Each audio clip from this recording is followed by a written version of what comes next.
Good morning.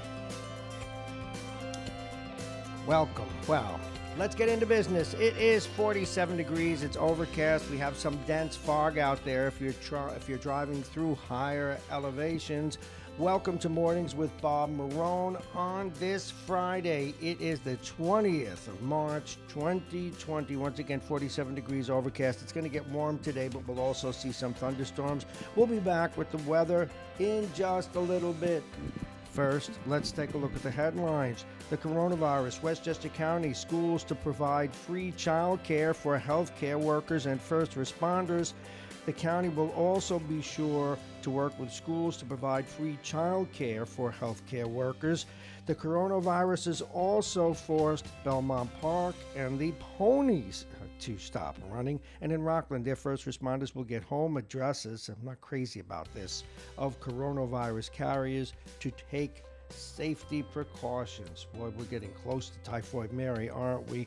We'll get into the new restrictions in New York and a list of the new rules you need to know. Out of New York City, one horror hits one family, 4 family members. Actually, it's down in Freehold, New Jersey.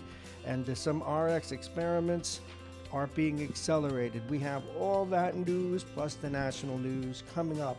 A lot going on. Stay right there. I'm Bob Marrone. This is Mornings with Bob Marrone.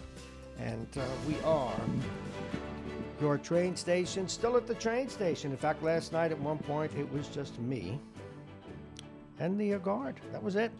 Quiet as a church. In fact, the churches are closed right now, too. But stay strong. We'll peak, and then things will get better. 47 overcast. Here's the weather. Right now, mostly cloudy, chance of a late-day thunderstorm, getting up to 70, maybe even 75 today. Tonight, though, scattered thunderstorms, temperature getting down to 40. Tomorrow, sunny. Yep, that's right, sunny, but there's always a but. There'll be 45 degrees. It won't be very warm. But Sunday, sunshine through high, thin clouds. The high will be 43, the overnight low 30. And the weather's brought to you, as always, exclusively by United Hebrew of New Rochelle, a top-rated campus of senior care. Visit uhgc.org. And the first part of the show is supported by Aging Issues Management, the law firm of Payne & Kahn, Dominic's Fine Cigars, Plug-in Virtual Reality, and the Beachmont Tavern right here in New Rochelle. Let's get down to business, and welcome to the program. Remember, you can listen to us this morning on so many different outlets. Many of you are already listening on Radio Jar, RadioWestchester.com. Mornings with Bob Marrone. I am he. Facebook, Instagram, YouTube, Periscope, iTunes, iHeartRadio. Welcome to the program. We're going to get down to business. Westchester County announced plans yesterday for 27 school districts to start providing daytime child care for the children of healthcare workers and first responders. Plans call for the free child care to be available from 8 a.m. to 6 p.m. for children ages 5 through 12. County residents who want to drop off their children will need to provide proof of employment, like a work ID. In other words, if you have to run off to work, that's what it's for, but you got to prove it. Also, healthcare workers and the first responders who live outside Westchester County but work within the county can also take advantage of this system. School systems are responsible for providing personnel to supervise the daycare sites according to the county. So that is a good thing, again, for healthcare workers and first responders. Live horse racing was suspended out at our Aqueduct Racetrack Thursday after a track worker who lives in Belmont Park tested positive for the coronavirus. The backstretch worker and his roommate have been quarantined since the worker developed symptoms last Friday, and that pretty much does it. They were running the races without crowds, and so far as we know, horses don't get it, but now that, too, is a thing of the past. This, on the surface, looks a little troubling, but we'll let you decide. Rockland County, their first responders will be told who has contracted the COVID virus before they respond to emergencies at residences, county officials said yesterday. But the firefighters, police, EMT, and paramedics won't have such knowledge during car accidents, rescues at fires, and emergency medical actions unless they ask and question those in need. County Executive Ed Day said there are no absolutes in life. He, a former NYPD commander who has responded to emergencies not knowing what he and his colleagues would face, the realities, he said, come with the jobs. The counties will release the addresses of people with the virus so police, fire, and EMTs can protect themselves with special suits, gloves, and goggles. It is 6:39. A whole new list of restrictions came out yesterday. In fact, we were tempted to open the show today, and I shouldn't say we because it's just me, which is the point now. No one else allowed in the studio at this point. Yesterday, the governor announced that in work locations, you could only have 25% of your staff at work. Two-thirds, or rather 75%, needed to stay at home. So I was going to have my elbow or my knee do the show today. So in a sense, I am in violation of that new rule. Anyway, here are the latest restrictions as articulated and ordered, I should say, by the governor about non-essential businesses, which would be, well, I'm not sure. Broadcasting may well be in these kinds of crises very essential. But 75% of the workforce, as I said. Now, here's some of the other things. All dine-in areas at restaurants have been ordered to close. Takeout and delivery services, though, do remain available. Now, restaurants and bars can temporarily order or offer alcoholic beverages with to-go or delivery orders. So long as the customer's also getting food. So you just can't call up and say, send me a scotch on the rocks. But you get the point. Order a burger with it or something, but preferably to help our businesses, order a meal. Large gatherings. The state has banned all gatherings of 50 people or more. That includes concerts, sporting events, church services, anything, weddings of 50 people or more. Now, here are some of the new rules on shopping malls, movie theaters, and gyms. All indoor areas of shopping malls with at least 100 square feet of rental space have been ordered to close.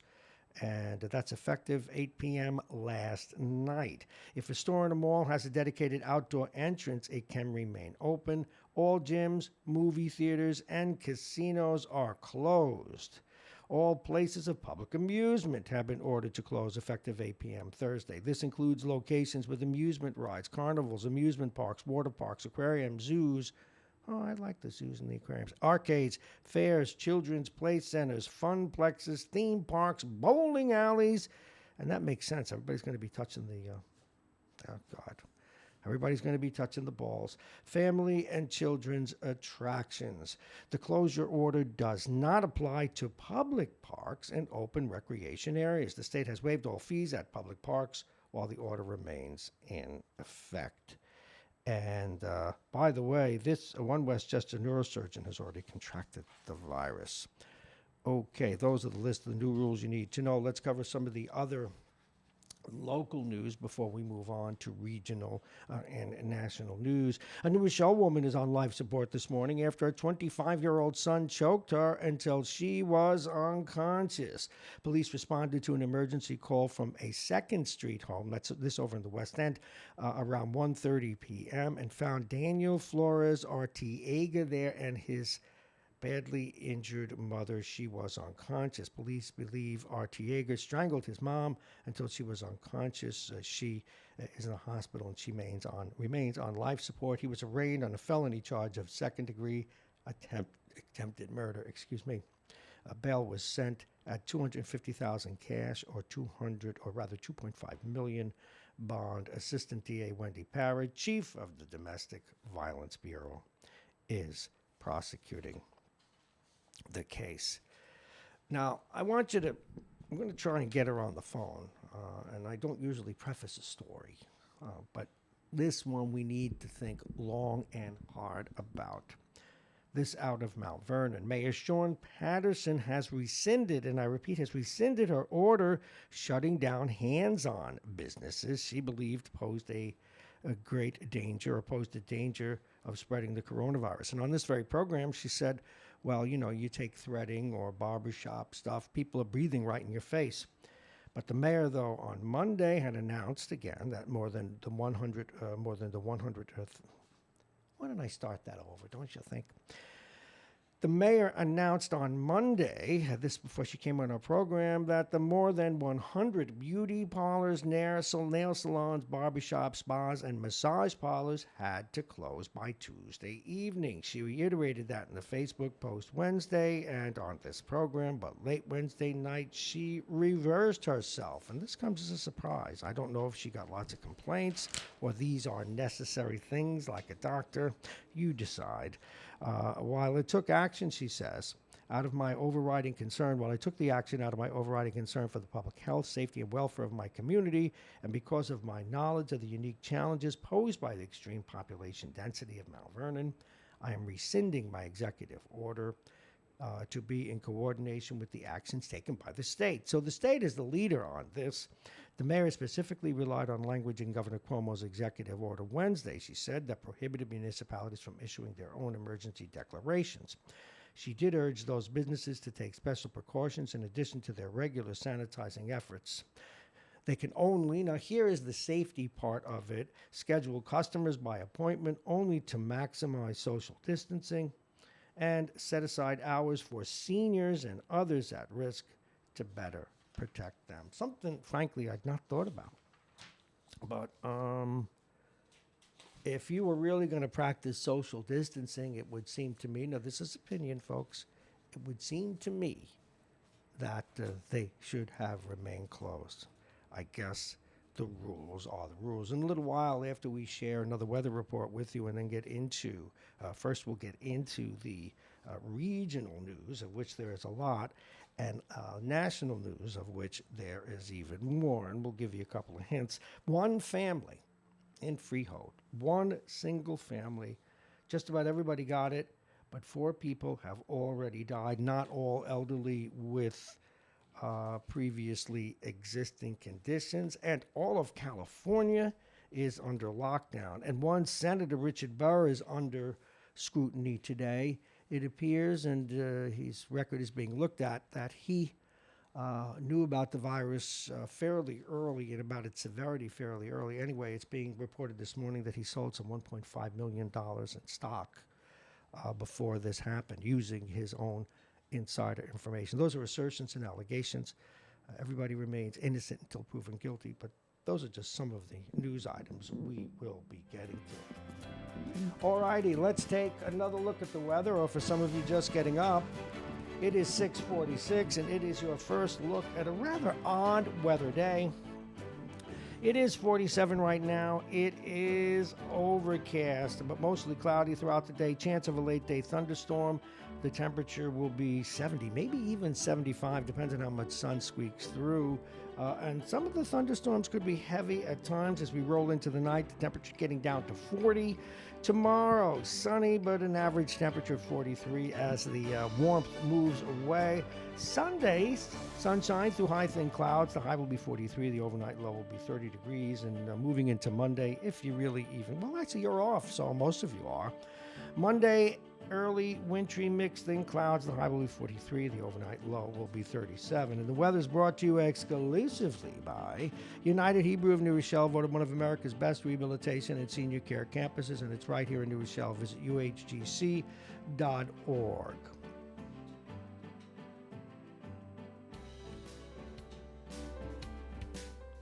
Once again, welcome to Mornings with Bob Marrone. I am Bob Marrone. This is Radio Westchester. We are still here broadcasting from here, and we'll stop saying that because at some point we may be broadcasting remotely, and it really doesn't make a hell of a difference, except this is where we are and what our theme is, that we are at the radio station, at the train station where people can see us and walk by, and as we grow and get our signs up and everything else when the city puts them in, we shall be a main part of this life here at the train station. Indeed, we are a main part of what's left of it. It's interesting here. About yesterday, we didn't see too many people. A little later, we'll turn on the other camera, and when the sun comes up, and you'll see that it's not a very busy place. But nonetheless, we are here as we pass through 648, and not terribly busy again. The snack bar is open, probably will close about 11. And there'll be a couple of cab drivers, a few people who need to get to work, and me and the guard, and the man that you met yesterday who cleans up around these parts. All right, just some incredible stuff going on. We're going to get to this story, and this actually out of Freehold, New Jersey, certainly in our scope of what we look at. No family in America has been harder hit by the coronavirus than the Fuscos, and we're taking this out of the Post. And by the way, we forgot to acknowledge our stories this morning are courtesy of LoHUD.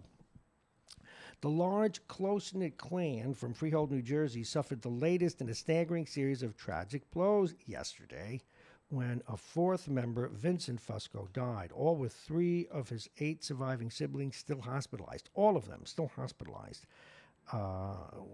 for treatment of the disease.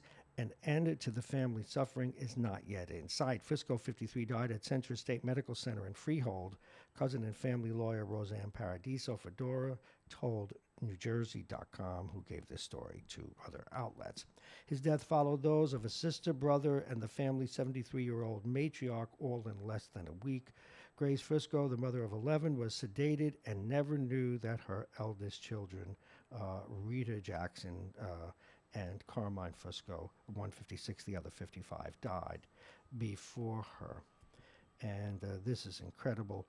Just several hours earlier, the firstborn, a 52-year-old, passed away.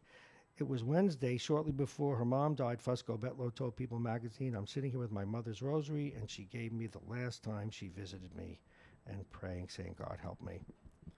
God help us, give us some kind of answer." Now, it's not really understand. The gathering there was an event that took place, a family night dinner, a Thursday family night dinner, and the gathering drew as many as 50 relatives. So people are trying to figure out how they may have contracted the virus, and quite frankly, we may never know.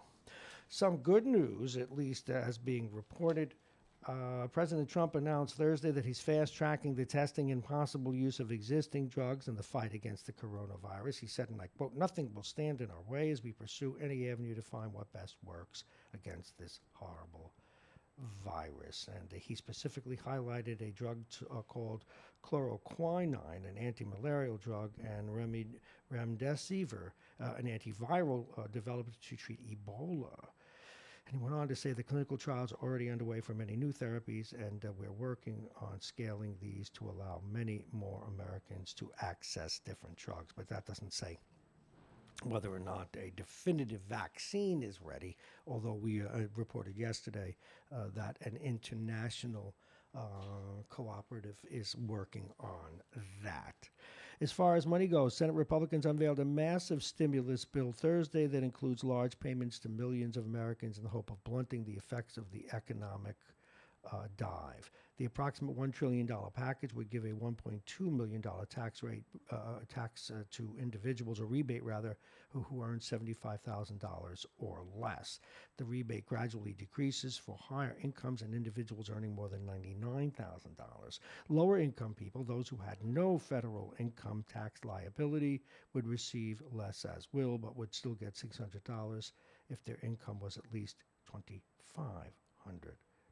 Recovery checks of up to $1,200 will be put into the hands of most taxpayers. Again, that coming out of the Senate. So, in fact, that we give Post credit for that story, but unfortunately they say Senate Republicans did it. It's a whole Senate, folks. Sometimes the New York Post is quite transparent, and in ways not well. Now, out in the Hamptons, it's all-out class warfare in the Hamptons, according to Maureen Callahan. The year-round residents, the locals who serve and clean landscape for the super-rich in summertime and put up with all manner of entitlements and terrible behavior in exchange for good paychecks. Well, the residents, the people that live out there, are hoarding all the food and pretty much don't want those folks to get it. It's not just drastic food shortages out here. Every aspect of life, most critically medical care, is under strain by the sudden influx of rich Manhattanites who are panic fleeing, bringing along their disdain and disregard for the little people, and in some cases, knowingly bringing the coronavirus. This one Springs resident said her friend, a nurse out here, reported that a wealthy Manhattan woman who tested positive called tiny Southampton Hospital to say she was on her way and needed treatment. The woman was told to stay in Manhattan. Instead, she allegedly took public transportation, telling no one of her condition. Then she showed up demanding admittance. And well, those are just some of the things that happened in a crisis, folks, all the time. It is 6:53. Now, one idea to get millennials to stop going to the beach, although woe be to the mayor down there, the governor, for not closing the beaches yet. They think that people like Kevin Durant can make a difference because people will listen to him. They're not going to listen to the President of the United States, the head of disease, or rather the Centers for Disease Control leaders, senators, congressmen and women, doctors, experts, microbiologists, biologists, people with PhDs who do this for a living. No. They're going to listen to Kevin Durant, who fired a man, got a man fired because he didn't like him as his boss, and I think he should be fired. Wow. Hey, millennials, if that's what it takes for you to get the message, wow, I'm disappointed in you. It is 6:54. Let's go to the national news. California ordered its 40 million residents to stay at home except for essential activity beginning Thursday night in the largest such lockdown in the U.S. as the nation's total coronavirus cases soared to more than 14,000. In a letter to President Trump, California Governor Gavin Newsom said he estimated that 56% of the state's population would be infected over an 8-week period. The governor sent a letter asking that a naval hospital ship be deployed. As you know, a ship is on its way there. Now let's cover some of the other stories that are making news nationally over this worldwide problem. Again, California ordered its residents, as you know. McConnell introduced a coronavirus response package proposing direct cash payments to many Americans as part of a larger plan aimed at helping businesses and healthcare professionals. He, the leader of the Senate, yes, a Republican, but the leader of the Senate. Good for Mr. McConnell. As cases of COVID-19 explode across the U.S., state and local governments are taking on the task of testing for the coronavirus and being quickly overwhelmed. The acting chief of the National Counterterrorism Center and his deputy were fired yesterday in the latest recent personnel changes that have alarmed former and current officials there. That's since one of those individuals, if they report anything that the president doesn't like, lots of people get fired.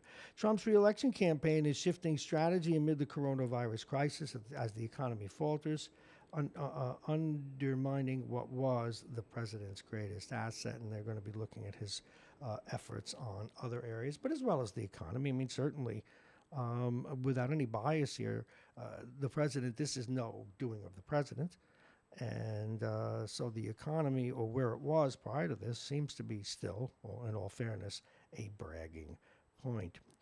Iran yesterday released U.S. Navy veteran Michael White from prison on a medical furlough to the Swiss embassy on condition that he remain in the country.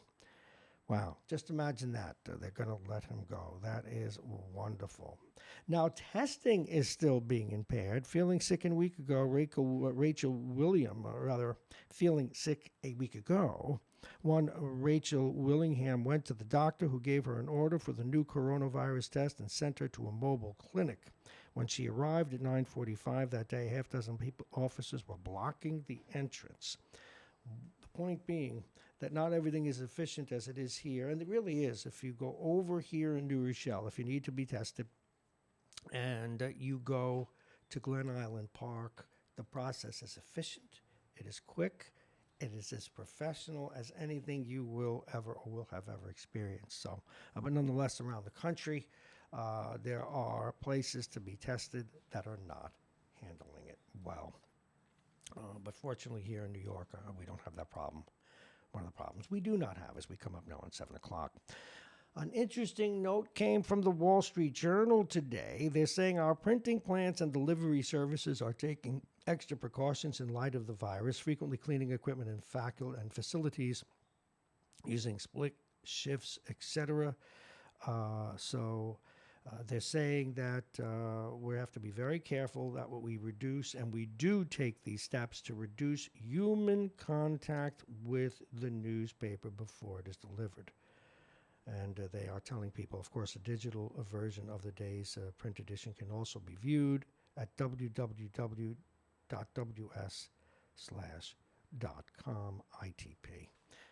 I just love all of these big addresses. We got to find a better way to do that. But hey, why complain about the little things when we have so much more to worry about? Now, one of the problems with the market is serious strains are starting to appear in the $1.2 trillion market for loans to high-risk companies, which have borrowed record sums in recent years as investors chase bigger yields. The market, which survived the 2008 financial crisis, has become overstretched since then, say regulators and economists who worry that it is so big and risky its problems could amplify after economic damage caused by the virus. Now, that makes a lot of sense. Years of low interest rates and easy credit have allowed companies across the board to borrow big, building a record $10 trillion mountain of death. So now stocks perked up a little bit yesterday after the central bank actions. U.S. stocks jumped Thursday after central banks deployed a flurry of emergency measures to buffer the global economy from fallout from the coronavirus pandemic, says a story in the Wall Street Journal. Policymakers have moved aggressively this week to try to stop strains in funding markets from aggravating what they believe will already be a severe halt to economic growth. So all companies are doing this. Boeing is considering cutting its dividend and possibly laying off workers as its jetliner plants have had to contract due to the virus. Ford Motor Company said it would shore up its balance sheet by drawing on credit lines and suspending dividend payments, a sign of the looming financial damage as a result of the crisis. It is 7 o'clock. Now we're going to reset, and we're going to do something because more and more people are being affected. More and more people are concerned. So what we'll do is we have a special for you. What does the coronavirus do to your body? After that, we'll talk. We'll go over the lineup for today. But once again, we need to reset. And we welcome you to Radio Westchester as we come up now on 7 o'clock. This is Radio Westchester, your radio station at the train station. The show, Mornings with Bob Marrone, here every day from 6:30 to 10. Now, if we, for some reason, and it seems to be headed that way, we will not be at this location. We will still be broadcasting from elsewhere. It matters not. You'll still see the sign behind me. You'll still see my funny face, or depending on your criteria, this frightening mask. But nonetheless, we will be here. Now, today is, of course, the 20th of March. It is a Friday, and it is 47 degrees. And I got to tell you, it's a weird day coming up. We're going to get up into the mid-70s. We'll get to the weather in just a moment. But this is Mornings with Bob Marrone, and we are here each and every day, as we say. We are the radio station at the train station. Let's cover the weather now. And the weather's brought to you exclusively by United Hebrew of New Rochelle, voted one of America's best rehabilitation and senior care campuses. And it's right here in New Rochelle. Visit uhgc.org. The top of the hour is brought to you by Aging Issues Management, the law firm of Pena and Kahn, Dominic's Fine Cigars, Plug-in Virtual Reality. And I almost want to say the hamburgers and wings. I like the burgers, other people like the wings at the Beachmont Tavern.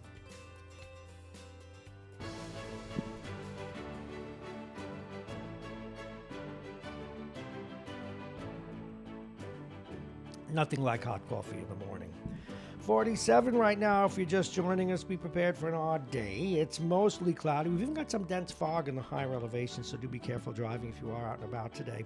We've got a chance of a late day thunderstorm A temperature between 70 and 75, go figure. And you know what warm weather generally does? Or sometimes does? Brings thunderstorms. And alas, tonight, scattered thunderstorms. The temperature will be 40 degrees. Tonight, that is. And tomorrow, sunny. Temperature getting up to 45 during the day. But Sunday, sunshine through high thin clouds. That has a ring to it, high thin clouds. Music. This is a little spring sprung. All right, sunny through high thin clouds. The high will be 43. The overnight low 30. And Monday, go figure, an early wintry mix thin clouds. The high will be 43 degrees. We don't like wintry mixes, or something like that. All right, welcome. Yes, we'll open up the phones in a little bit. The lineup today calls for an interesting array of guests, some regular, some more important than others. No, I shouldn't say that. You don't compare guests, but more poignant, perhaps. Vince Russo joins us to get things rolling at 7:20. Janelle Albritton, Master in Public Health, will be talking about how the virus in that community, how they're handling it, and what her take on it is. And a little entertainment, too. Steve Callis will join us at 7:50 through about 8:20. We'll be talking about, sports, and you'd like to join the conversation. We'll make that possible. For you to join the conversation, we'll be talking about the escape of Tom Brady from the evil empire, the NFL draft, and a number of other issues, including the move of the great Rick Pitino to Iona College. Al Tarantino joins us at 8:20. Dr. Victor Sternberg at 8:35. His take on the virus. And in fact, we're wondering if he's still treating patients. He a periodontist by trade. And Rich Cerullo will be joining us with a member of his acting troupe as we continue to investigate an entire acting company and literary organization, nonprofit dedicated to plays and books and play rights, if you will, play scripts. Being put together for the sake of calling attention to mental illness. So all that coming up here on Radio Westchester at 6:05. Now, what does the I don't know why, after talking about this for a month, my mouth doesn't work.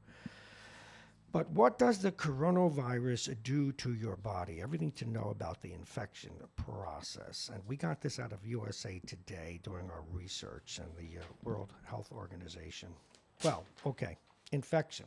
According to the CDC, the virus can spread person to person within 6 feet, hence the personal separation.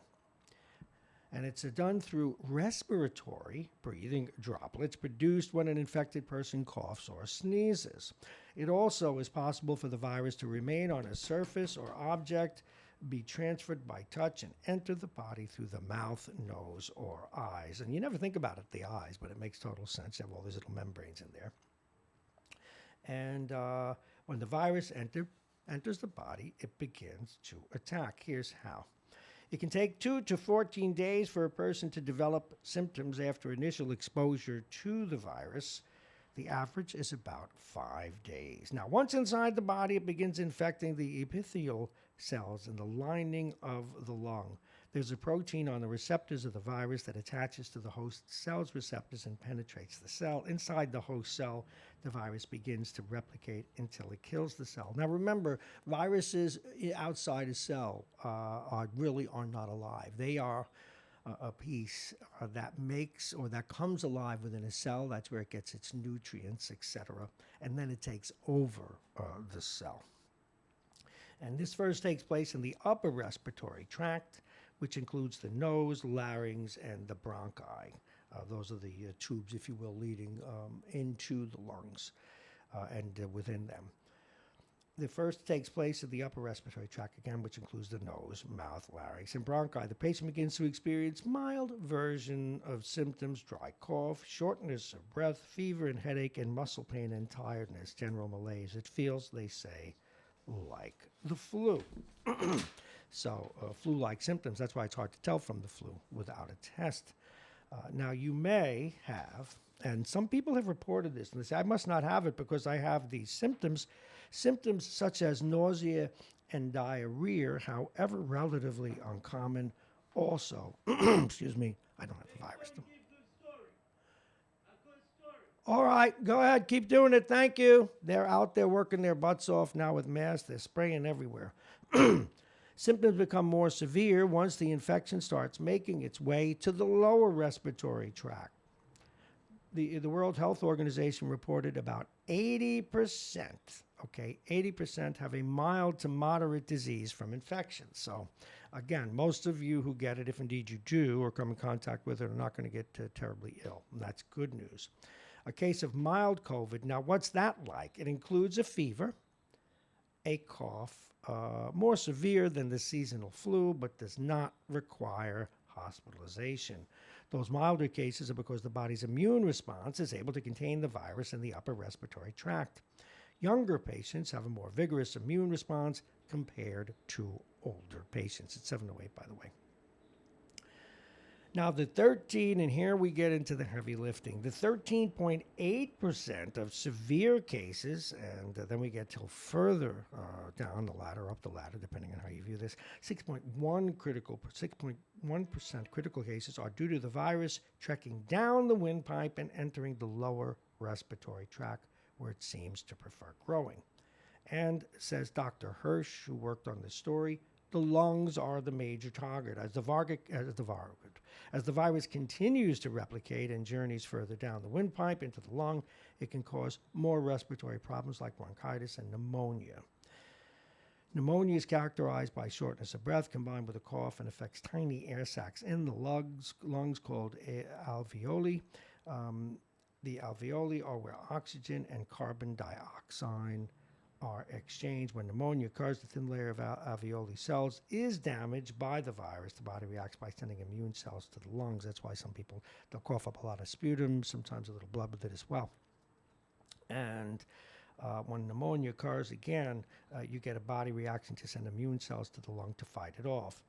And that results in the linings becoming thicker than normal. As they thicken more and more, they essentially choke off the little air pocket, which is what you need to get the oxygen in your blood and the carbon dioxide now. And that's what makes this such a deadly disease for people who have compromised immune systems or pre-existing conditions. And now we get all the way down or all the way up to the edge of the problems this can cause. In a small number of severe cases that can develop into acute respiratory distress. It actually has a name, a syndrome, acute respiratory distress syndrome called ARDS, which requires a patient be placed on a ventilator, and that hence all the ventilators that they're looking for. However, it is, if too much of the lung is damaged and not enough oxygen is supplied to the rest of the body, respiratory failure could lead to organ failure. Now, you notice we covered those percentages, and we've been talking about that all day. That's pretty much the wind-up. If we take the total body of humankind, or in any given group here in New York State, other states, different countries, and we take it to the 100% of all of us, 80% will have no symptoms, some symptoms, mild or heavy flu symptoms, but otherwise be fine. And that's assuming that 80% of us get it, or 50% of us get it.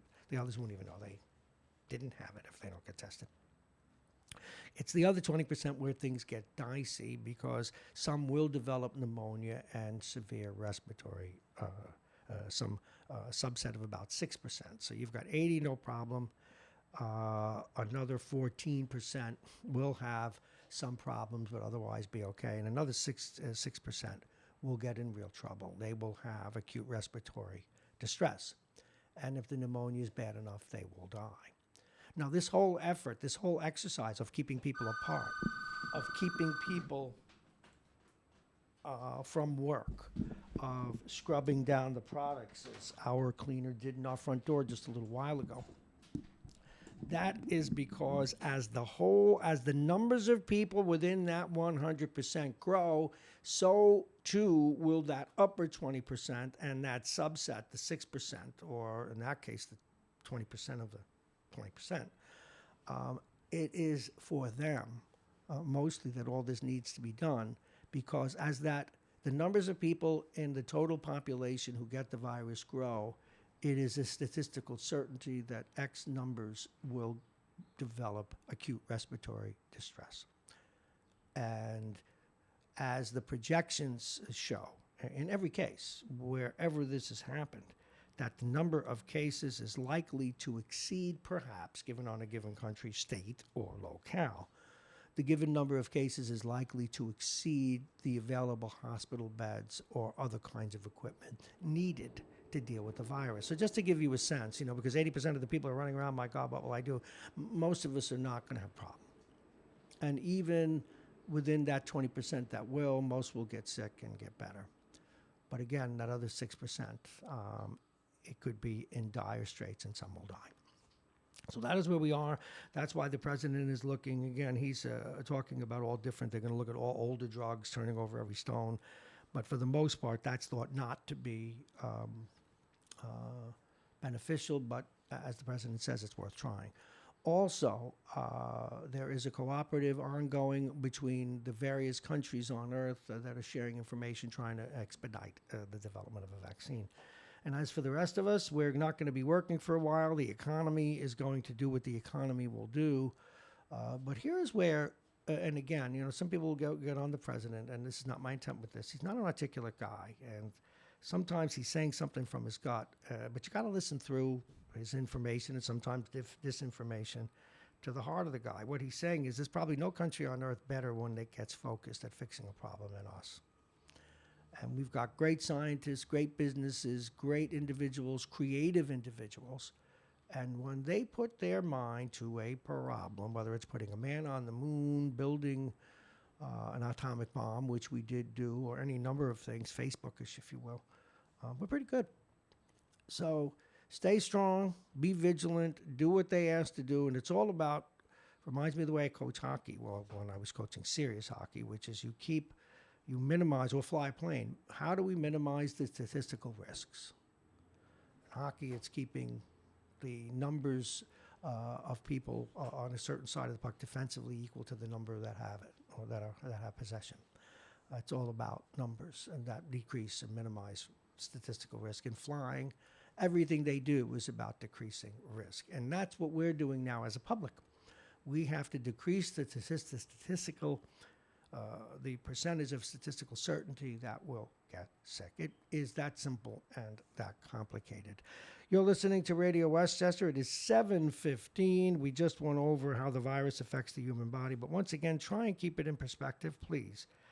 It's to be taken seriously. The economy is going to be a headache, but the vast majority of us will get through it unscathed. Some will get sick and get better, and a very small percentage.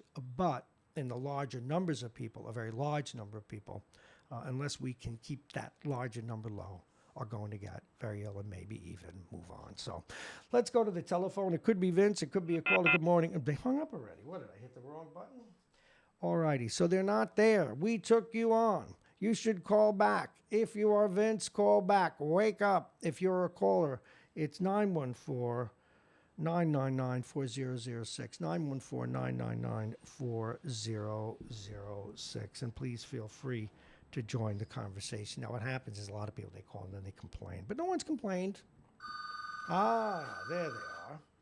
See, I obviously hit the button too quick. Well, they didn't want to wait, or one never knows. Good morning. You're on the air. Hey, good morning, Bob. It's Vince. Oh, it was you? Did you call earlier? No, I'm still trying to figure out your time and my time. Okay, we're going to give it to you again. And now I'm looking at a clock that is coordinated at a central location deep below the earth by the center of the core by little tiny people who go tick, tick, tick, tick, tick, tick. It is 7:17 and 39 seconds. All right, my Verizon says it's 7:21. Verizon. Who are you going to believe? Okay, let me look. Now, I have Verizon too, and it's 7:17. You know, Bob, that's the biggest problem with this coronavirus thing. It's who you're going to believe. You know, there was just this thing down in Florida where all these kids are all gathered in Miami Beach and they're all partying and, this is nothing. And it's because Trump keeps saying, this thing is nothing, it's phony, it's going to blow over. Well, he's not saying it anymore. Well, he's not saying it anymore, but he had been saying it. And, people thinking that this thing, this is no big deal. It's just somebody's going to get a cold. Well, you know what? Frankly, they actually may be listening more than you think. Now, as a public service, we just went over how the virus works and some of the statistics. And maybe they are listening because young people, they're going to breeze through this like nothing happened. Why should they care about you? They don't care about showing up to work. Well, they don't care about anything but themselves, and that's part of the problem. Even if they were immune, which isn't true, they don't give a darn about going home to their parents, going home to their communities, going back to where they were in college. Oh, Mama's going to die? Around. Too bad. Well, Yeah. listen to this. Since you probably weren't listening early on because it's before you finish your beauty sleep. Now, the New York Post is reporting today that the Surgeon General, and this is sad, do you know who they're appealing to because millennials will listen to Kevin Durant, a basketball player. Of course. Forget the President of the United States, forget the Senate, forget the Congress, forget the CDC, forget people who struggled 30 years to get a PhD and study cell biologies and infectious diseases. Forget the Pasteur Institute. Forget MIT. Kevin Durant is the man to listen to. This is a miserable, well, not I can call him a miserable human being because it's business, but he got his coach fired because I don't want to play for him. This is a guy who can put a ball through a hoop. God bless him. He deserves the money. Better the players get it and the owners get it and everybody's happy.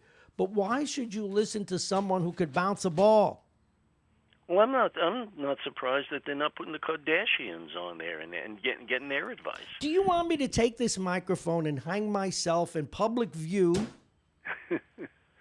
Because that's Kardashians. That's what these people listen to. I mean, it's really pitiful. The Kardashians. Speaking of listening, I tried to get you on YouTube, and you ain't there. When, right now? Yeah. I'll have to complain to the powers what be. Why are we not on YouTube? Well, I think yesterday as well you weren't there. Oh, there will be hell to pay. Now, what are you listening to me on? Facebook? No.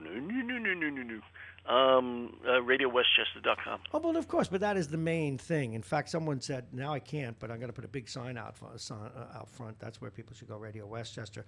Well, I was thinking of having a different body part do the show today. Oh? I knew that would get a response out of you. No, well, let me explain why. Because, in fact, I actually have the front door locked now. We, here in New York State, very foggy, by the way, 47 degrees. We in New York State have been told, I just ran over the phone wire and broke, I can't hear you. Hold on. I'm here. No, it's not you. It's my headphones. I got enough wires here. One day I'm going to get electrocuted. Anyway, the governor has instructed that only 75% of the workforce needs to stay home. So since I am a one-man show now, totally and completely, I was wondering what body part should do the show because I am now in a non-compliance, being here totally here. So I was going to have my leg do the show and then maybe my left hand and some other body parts. I realized I could not and not be arrested. So I am in violation of the rules. Did you see California's under lockdown? Yeah, well, it should be. Yeah, pretty serious over there. I see the Dow futures look up now. Yeah, as I gave a big speech. I shouldn't call it a big speech. Being a Wall Streeter, I went over how Wall Street works and why it always comes back yesterday. It comes back. As I explained yesterday, there's tens of thousands of traders around the world 24/7 looking for bargains. It always comes back. If you have a good company and you have a good purpose for existing and you have cash flow, you will survive and you'll come back. So. Well, I mean, I think people are correctly afraid of, if they can't get workers and they can't get raw materials and products out and all that some of these companies aren't going to survive. It's going to be tough. Yeah, tell me about it. And also, with this robo trading, a lot of this stuff is just they put these algorithms in, and if the stock reaches a certain price, on a high or dips to a certain low, then it triggers all of this trading and blah, blah, yes, blah. we're talking to a man who used to teach a course that opened up with a fair and orderly market. But as you know, and that is one of the things they're doing in the New York Stock Exchange. There are no people on it today, man, or is it Monday? They have the trading program to keep it extremely fair and orderly. So and with parameters in there that won't let it crash, and then it'll shut it down if it goes too far. So they're actually going to use it for good purposes. In the past, though, if you had a company under normal times, not this crazy time, if you had a company that announced that they were going to have earnings that were 2 cents less than projected, Mm-hmm. regular human analysts would say, "Well, look, they had a good year. I mean, it wasn't bad. It was a little lower than expected." Now, when that happens, the stock drops 20%. Well, yes, but keep in mind again, those tens of thousands of traders around the world, if it drops too much and it drops below a reasonable rate, there are people who are greedy in the most positive way who will snap it up. And that is at the end of the day what saves us. I know because, but what that does is causes these Wide shifts. wide Yeah, shifts. but again, I'm reminding you who understand. Well, everybody's beginning to understand it, I think, because they're concerned. Is you just program it for a tighter tolerance. That is the value of exchange of automatic trading. When you program, you know how it is, V. If you program it right, that's what happens. You get the outcome you want. So. Well, hopefully companies will See, I be have able a to bailout rebound. plan. I have a total bailout plan. If they close my station down and I have no money, I'm going to come and live with you. Oh, there you go. Which now Vince has an interesting home. It's one of those homes on the side of a hill where it has sub and sub basements. You can make a Dracula movie in there. I want to go. I want to go in the part where you fiddle with your toys. Well, down my workshop. Yeah, it's a man who makes his own ammo. Am I allowed to say that? No, you're proud of that. He's a, Hey, you know what? When the spam hits the fan coming up, I'm going to be the one with the gun. So. And why do you think I'm coming out to live with you? I'll be protected. Mary's a good cook. You can cook. He makes a great. I'm We're set closing, for life. We're closing the borders. We're not letting anybody. No. from New York come into New Jersey. Wait. Now, yeah, but you're gonna have your own driver. I know. I'll be cleaning the house, servicing your wife, doing all the things that you can or won't do. And Oh my God! it's terrible when you know somebody for 60 years. Full disclosure. Now, Vince comes on the radio with us regularly because we started out in radio together. Vince, of course, went on to do other things. He's a public official, but in the earliest days of my radio career, he was a regular pain in the ass on the show. And it shows how things change because when we first started, it was 20 years ago, and it was in the era of like Ruby Ridge. and Vin was somewhat partial to the right of the calendar then. One of the good things about a mind is the ability to be fluid and go back and forth. Vince has been on the right, the left, the middle, and he's tap danced on both sides, and rather thoughtfully so. But those are the days when I used to start off the show with, and Vince is here from his secret compound in the mountains with his M16. Didn't I say you had Bradley fighting vehicles and stuff? I have one parked in my garage. I keep my car outside. And where do you keep the black helicopters? No, they're always circling overhead looking for me. And there's always one of you in my life. You used to torture me, and now it's Anthony. There's always somebody behind you saying, "Where would you hold on?" like a police car. Well, you have to keep you on your toes there, my friend. Mm-hmm. So what's the word? So what's the words out of Westchester? There? What is George telling people to do? Go to the moon, Alice. Wait, no, I just wanted to mention, full disclosure, people ought to get a little bit of background. I know Vince, when I got out of jail, when I got out of my foster home and came to South Brooklyn, Vince and I have known each other since we were 6, 7 years old. Yeah. And played hockey together, and I was abused by him. Do you know, people still don't believe the story when you were a goaltender? And I just went to block a shot for the point, and we didn't wear helmets then, and it hit me in the mouth and flew out of the rink. And instead of saying, "How are you?" what were you telling me? Get up, get back in the play. This is hockey. What bleeding all over the rink, and he's telling me to get out of the play. There's no crying in hockey. No, yes, there is. When you're looking for your teeth with the black. Or better yet, I learned to skate really early on ahead of Vince, so I thought he was very athletic. He was, what do they call you, gymnasts, twinkle toes, or whatever? You were gymnasts. Look out now. And I taught him. I actually was the guy who taught him how to skate. So he comes to my house. Come on, we got to get to the park quick. Look, hey Bob, you should see me skate now. I did what you taught me to do. So I go up there, put on my equipment and stuff, get in the net. Watch, I'm going to come in on a breakaway. The next thing I know, I'm lying half cold. He neglected to tell me he couldn't stop. Do you remember that? Yeah, it was like those bighorn sheep, that run into each other. Oh my God! Why didn't you tell me you couldn't stop? I wouldn't have stood up. So anyway, you were saying George, and the county's doing rather well. The county now is putting together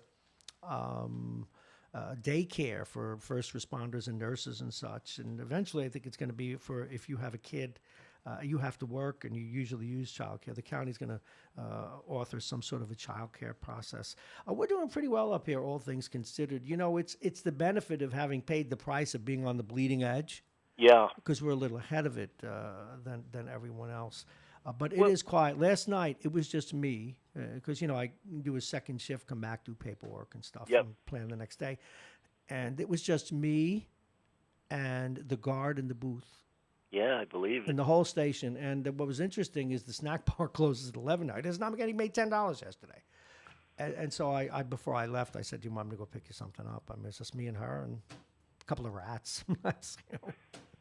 Well, they're saying now that the outbreak of new cases in China has fallen off. That they, if you can believe what they say, see that's the other problem. You never really can believe or have confidence in what the truth is. But they say that their cases have fallen off, so they may have they may be on the downside of the peak, and we'll see in Italy if they're they're starting to taper off as well.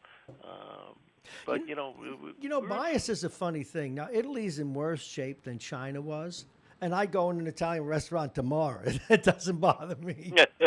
What was I going to say about this? Something important, and then my brain just flipped off. What are you saying, bias? Oh, well, no, about that. I have no bias against Italian food. I'm going to eat it until they put me in the ground, which, given this virus, could be sooner than later.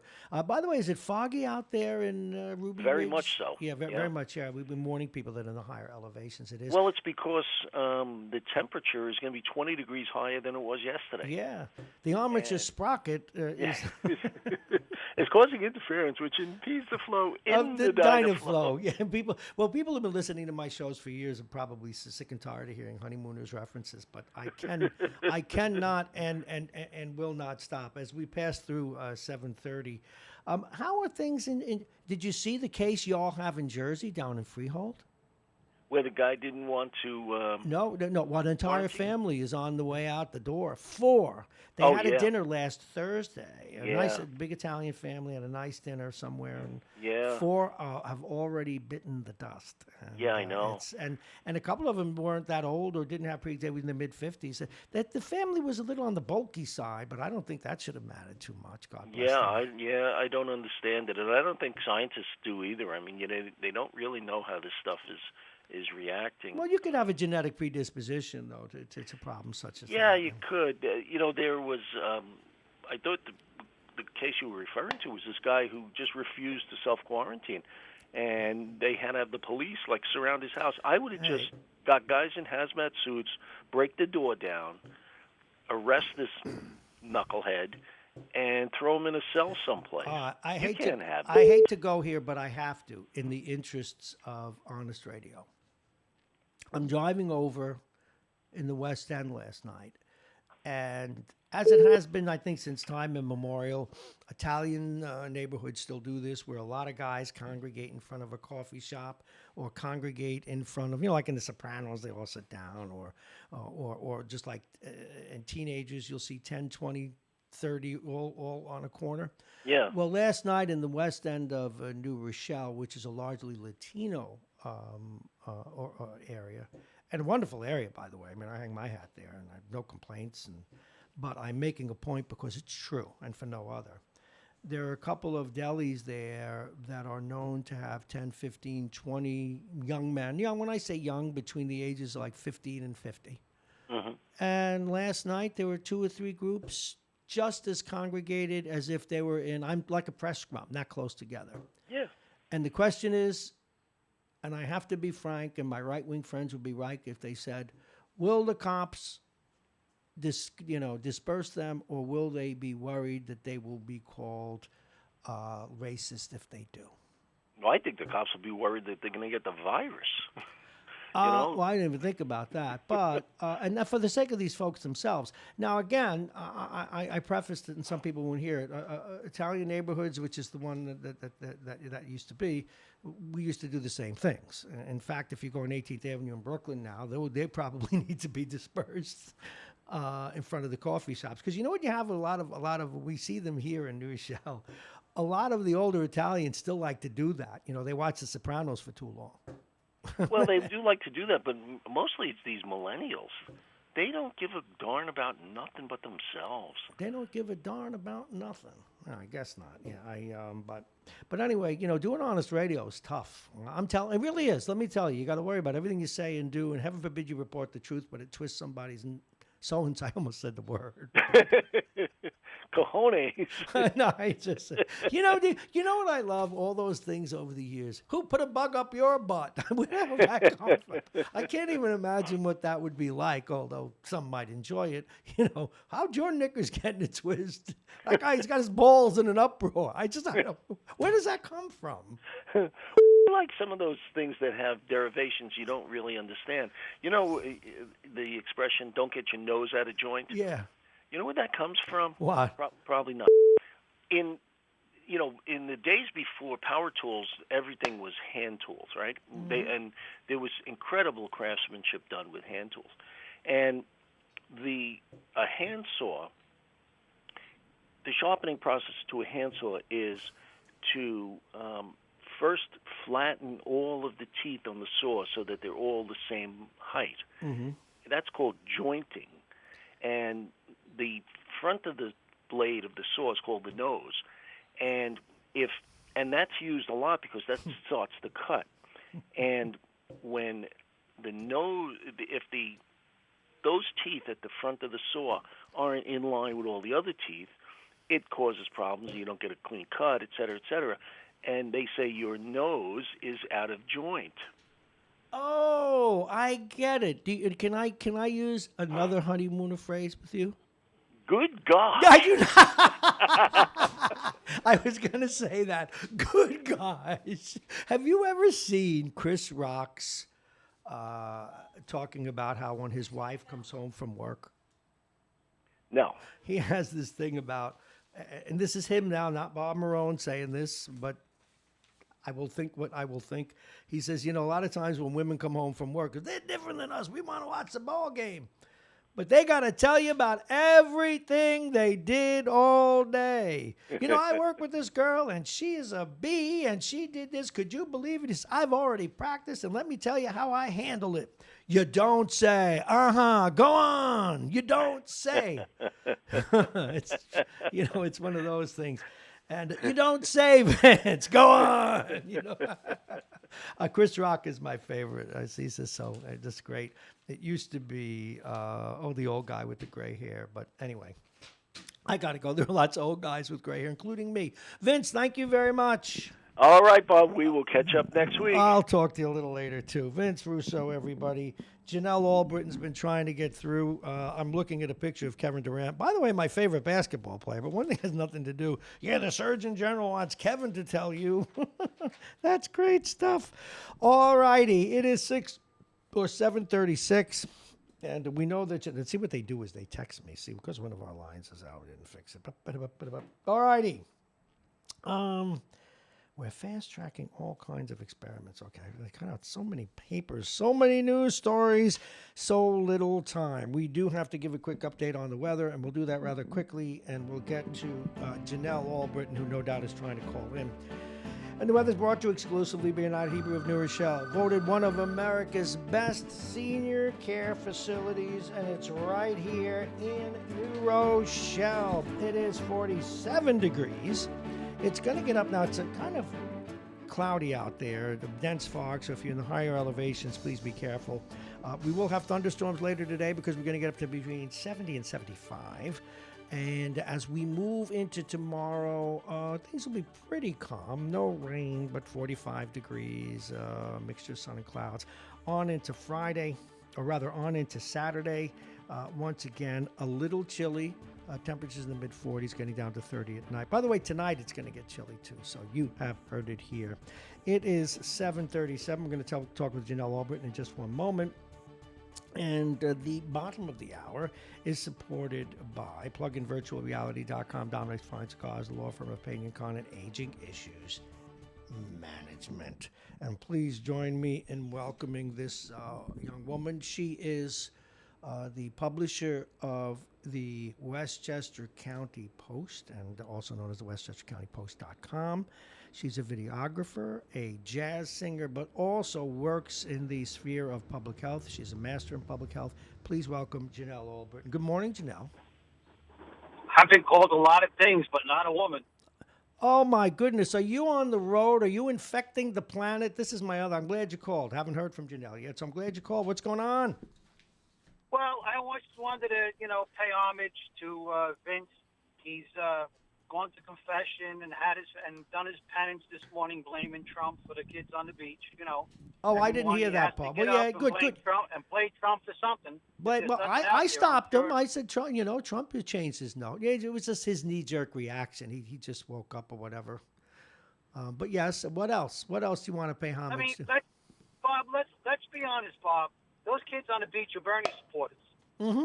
They want everything for nothing. They don't care about nothing but themselves, and they're going to do what they want. Well, but do you think they're going to listen to, I still can't believe what I'm reading here. Do you still think they're going to listen to a basketball player? You know what? I don't care who the Surgeon General, CDC, President, I don't care who they have to use. They can grab Kim Kardashian. If they can get those kids off the beach, God bless them. Okay, that works. But you're right about that. The bottom line is we got to protect as many people that are vulnerable as possible. Now, you're a little more vulnerable than I am. Slightly. You go ahead, go there. You know the day is coming. You probably can't wait. I'm winding up. You have an evil streak. I'm sure. Even though Vince and I disagree on POTUS, we'll gang up on you on the 25th. Oh no, trust me. You and he have more in common than not. When he was far to the right of Attila the Hun when we first started all this, and he used to torture me and hold me accountable. I don't know that he's as good as you at it. He was at the time, but it's still, whenever you call, and this is someone who knows you and is very fond of you, that would be me for reasons that are my own mental illness. But when you call, it's like, okay, what did I say? Whoop, whoop, whoop. I keep expecting to be pulled over, and it's kind of actually cool for the show and for keeping me honest. He just wants to protect the Holy Ghost with his AR-15. Oh, you should see. He's the example that everyone should use, and I have to give him a compliment. He has one of those safes. He is a true gun collector. He's never shot at a human or even a squirrel in his life. He target shoots. He's very responsible. He makes his own ammo. Although I always kid him, if he ever so much as get a parking ticket, some willy-nilly liberal is going to say, and there was a cache in his home capable of invading Argentina. But he's very responsible gun owner. Just a note, does everybody understand that AR and the AR-15 does not stand for assault rifle? I didn't know that, but what does it stand for, by the way? Armalite is the name of the company that made it. Armalite something or other. See, now I didn't know that. And an AR-15, as it comes off the assembly line, is not an automatic weapon. Yeah, it gets boosted into one. It must be converted to be an automatic weapon. The difference being a semi-automatic is one pull, one bullet. An automatic is one pull, you keep firing until you release. Wow. Okay. We learn every day. I'm not a gun aficionado, but that much I know. Yeah, how many times have you been arrested? You've been at the other end of a gun many times with your hands in the air. Oh, there's no doubt about that. I live next door to what they used to call a button man in the day. Oh. 2 o'clock in the morning. 2 o'clock in the morning when he comes out and throws the paper bag over the fence is empty. Get rid of this. They're coming to pinch me, Hey, put this in the milk container. Hey, I was thinking about you last night. I was driving by Feeney Park, and I was thinking about back in the day when you and the Lou Felicians and all these other men that we know who grew up here in New Rochelle and in Mount Vernon What was the order of the day at Feeney Park? What did you guys do? Did you play softball there? Because I know they've changed it. It's a playground. What was there? What did you play there besides the nasty things you did in the corner with glue and stuff? As you know, the Columbus School there now, Yes. the extension from 6th Street to 7th Street did not exist. There were literally four baseball fields, and then a fifth one that was on the blacktop. And yes, we used to slide on the blacktop. Okay, well, that makes sense. Sure. Okay. Was it? So, was and it? if you didn't get up at the crack of dawn and get out and get to the field, one of the fields by 7:30, there was no guarantee that you would be playing in the first round of games.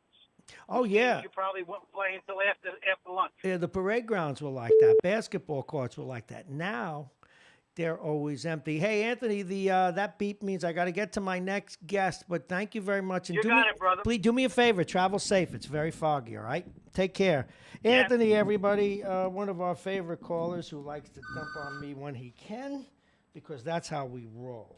And all righty, it is 6:43. This could be any one of the cognoscenti, the people that run the Westchester County Post. This is their time of day. Please welcome. It could be Janelle. It could be Steve. You're on Radio Westchester. Oh, I'm so lucky. Those dulcet tones. Sing me to sleep. Sing me into a state of happiness. Good morning, Janelle Albritton. Good morning, Bob. I have to remember that I'm on camera and people are watching me be. I didn't know if I should have a body part do the show today. I know. Let me tell you why. I froze you in place. We're all in bated breath. No, the governor said that 75% of your staff has to stay home. And I had to lock the front doors. We're not, for the sake of health, nobody's coming in. It's just me. It's just little me. So I was going to have maybe I should do a hand puppet. Oh, that's a good idea. I could have had my hand puppet do the show. That's a good idea. Hello, everybody. This is Harry the Hanky. Hi. All right, this is for you now. Do you know what? I'm losing my mind. I'm trying to have people enjoy themselves. A couple of socks. Get a Sharpie pen for the eyes. No, I don't need the eyes. See, because he has a little mouth. See, hi, Janelle. There you go. Do you know why I'm the smartest person in the studio? Good answer. Go ahead. Do you know why? No. Why is that? I absorb everything. See, he's a paper towel. You get. Okay, wait. There's another one now. Hold on. I'm watching you live. Wait, it's me, Steve the Sleeve. Do you know why I never pay for a drink? This is a good one. Don't mess it up. Why do you never pay for a drink? You got to keep an eye on Steve. I get everything on the cuff. Boing. It's all right, fine. Okay, see, now this is... You should use your socks. Just take your socks off. I think that would work better.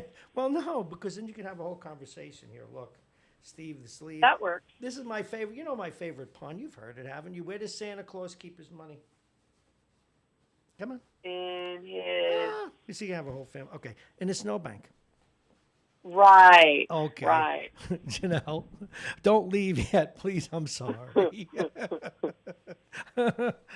I'll never reproduce again at this rate with these kinds of jokes. All right. Let's move on. What are you learning? What are you hearing? And this is the part of you that has a master's in public health. And before you answer, someone we both know well and whom we root for, Sean Patterson Howard, the mayor of Mount Vernon, last week said, no threading, no massage parlors, broke my heart, no barbers, and then she reversed it. Was that a wise move?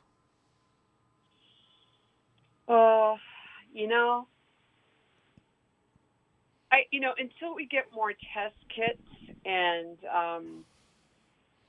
I just don't think we have a handle on it enough to trust people to not infect each other. Thank you. It's not even a matter of trust. No, but there were a lot of comments going on in social media, like things like, "Oh, in about 3 weeks, we're going to know the real color of every woman's hair." And women like, "Oh, what am I going to do? I need a manicure. Mount Vernon's about to get really ugly." in a few weeks. There was a lot of jokes like that going around. No, but is that what led to it? Because I understand now. Now the mayor was sort of legally within her grounds because she and other local executives were not supposed to do anything that would fly in the face of the governor's regulations, Right. his emergency powers, and so she was, frankly, okay to do it. But now I could see having your hair done. But now you take threading. There's no way to thread somebody's eyebrows and not be face to face and a half foot away. Not unless you use a remote hands, and you probably take somebody's eyes out. So I must say I have a problem with that, and it smacked to me of being political. It's an interesting question. I mean, the first time I ever had threading done was some 25 years ago, before it ever caught on here in the States. And yeah, they're right up there in your face, and I don't think that I would risk it myself as a guest. Well, again, maybe that's, but I don't know. I don't know. Well, by the way, I was having some promotional a couple of years ago pictures taken, and they had me be threaded. I wouldn't do that again. I would rather fight a 6'10" guy on the hockey rink and get bloodied than get threaded. That's painful. Yeah, it's It's like somebody's ripping out your eye. Well, it's The things that you think try bikini wax. No. I can't even. I don't even want to know how women go through that. And I know some men do now. They manscape. But not that way. I mean, isn't that that's what they made a razor blade for? No. Well, I can't even think. Well, no, can I ask you a question about a bikini wax, if I may be, and I'll put it politely? Yeah, I mean, I got my esthetician license about 15 years ago, so I know a little bit about waxing. The little birdie at my front door. Anyway, sorry. But doesn't your skin stretch about 10 feet when they do it? Oh, God. No? Well, mine doesn't, Bob, but that sounds like a more personal question than I can No, but you answer. know what I mean. I'm just saying. No, but that's got to hurt. Just to look. Well, there are techniques that can be done. Like there's a way. There's different kinds of wax. There's hard wax and then the strip wax. The hard wax can be used. It's applied directly to the skin, and it's really good for like cowlicks where the hair is going in all different directions. Mm-hmm. And the way you just pull the wax off with your fingers straight off of the skin. You don't put the paper on it or the fabric that absorbs the wax and then pull the fabric off. That's the strip wax. The hard wax, you let it cool down, and then it captures the hair, and it doesn't bond to the skin. Oh, the and humanity. then from there, the trick is to pull the skin tight as you roll the wax off, and then you just keep the skin tight. There's a technique for that. And so when, the scene out of the 40-Year-Old Virgin, where they just, put wax on the guy's chest and rip it off, that's not how a professional would wax a man's chest. I saw that. I didn't sleep all night because I just, I was extrapolating to other areas.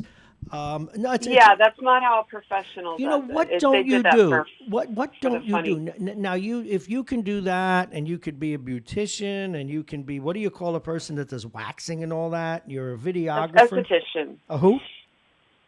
Esthetician. Expedition? E-S-T-H-E as in aesthetic. Oh, as an aesthetic. Okay, with the TH in there. As an aesthetic. Esthetician, yes. Aesthetic. All right, A-T. Yeah. I'm learning. All right. Now, any news you want to report? And now, you're probably kept from singing now that the restaurants are closed. You'll just have to come and sing for me separately. I'd be more than happy to do that. Yay. Why don't we set up a little in-studio concert? No, I can't. You'll have to be on the other side of the window. I can't have any congregants. So I'm preaching. Hey, did you hear about that televangelist, one of those rich televangelists, a psycho? He was telling people, I know that you're not going to have a lot of money. The Lord still wants you to tithe. God. Well, to tithe? I'm in the wrong business. I need to start a religion. Nonprofit. So, you ever meet a minister that didn't drive a Cadillac? All right, go ahead. I'm sorry. Yeah.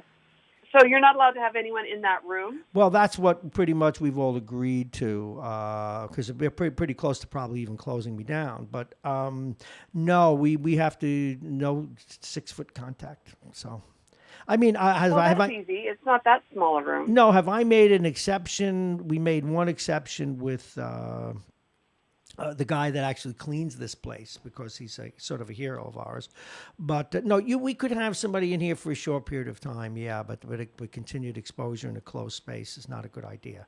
So no, in fact, we had the one show we wanted to do some recording and testing. But you got to realize here at the train station, people are in and out. They're grabbing doorknobs. They're grabbing handles. So we have to be extra careful and protect the people. So. Sure. Understood. So, no, but we will figure out a way to have you sing on air. Trust me. And it's possible, again, they'll close us and we will do the show remotely because as they've done in California now, all businesses that aren't totally necessary are being shuttered. So we don't know what will happen next. Anyway, before you go, what's happening in your world? What do you need people to do? What's new for your newspaper? We're going to be talking with your sports geek in a little bit. Oh, we've been really hard at work. We're really enjoying working with Anthony Sorbonelli. He's new on our team. Anthony! Working close. See, yes. You didn't grow up in the city. That's Anthony. Anthony. Mm-hmm. No, I did not grow up in the city. That's true. No, I mean in this part of the city. We call him Anthony. What are you doing? All right, go ahead. He's a graduate student at Iona College, and he's working under some challenging conditions. He just signed a contract with the NBA, which we're very excited for him. But now that Iona College is closed for the rest of the semester, he's had to relocate back to his parents' house upstate. So we had a 3-way FaceTime conversation last night to just kind of figure out how we're going to do this and work as a team from our respective homes. And so that was, that's what all other companies are going through. Personally, I'm branching into video blogs and I'm interviewing some really interesting folks.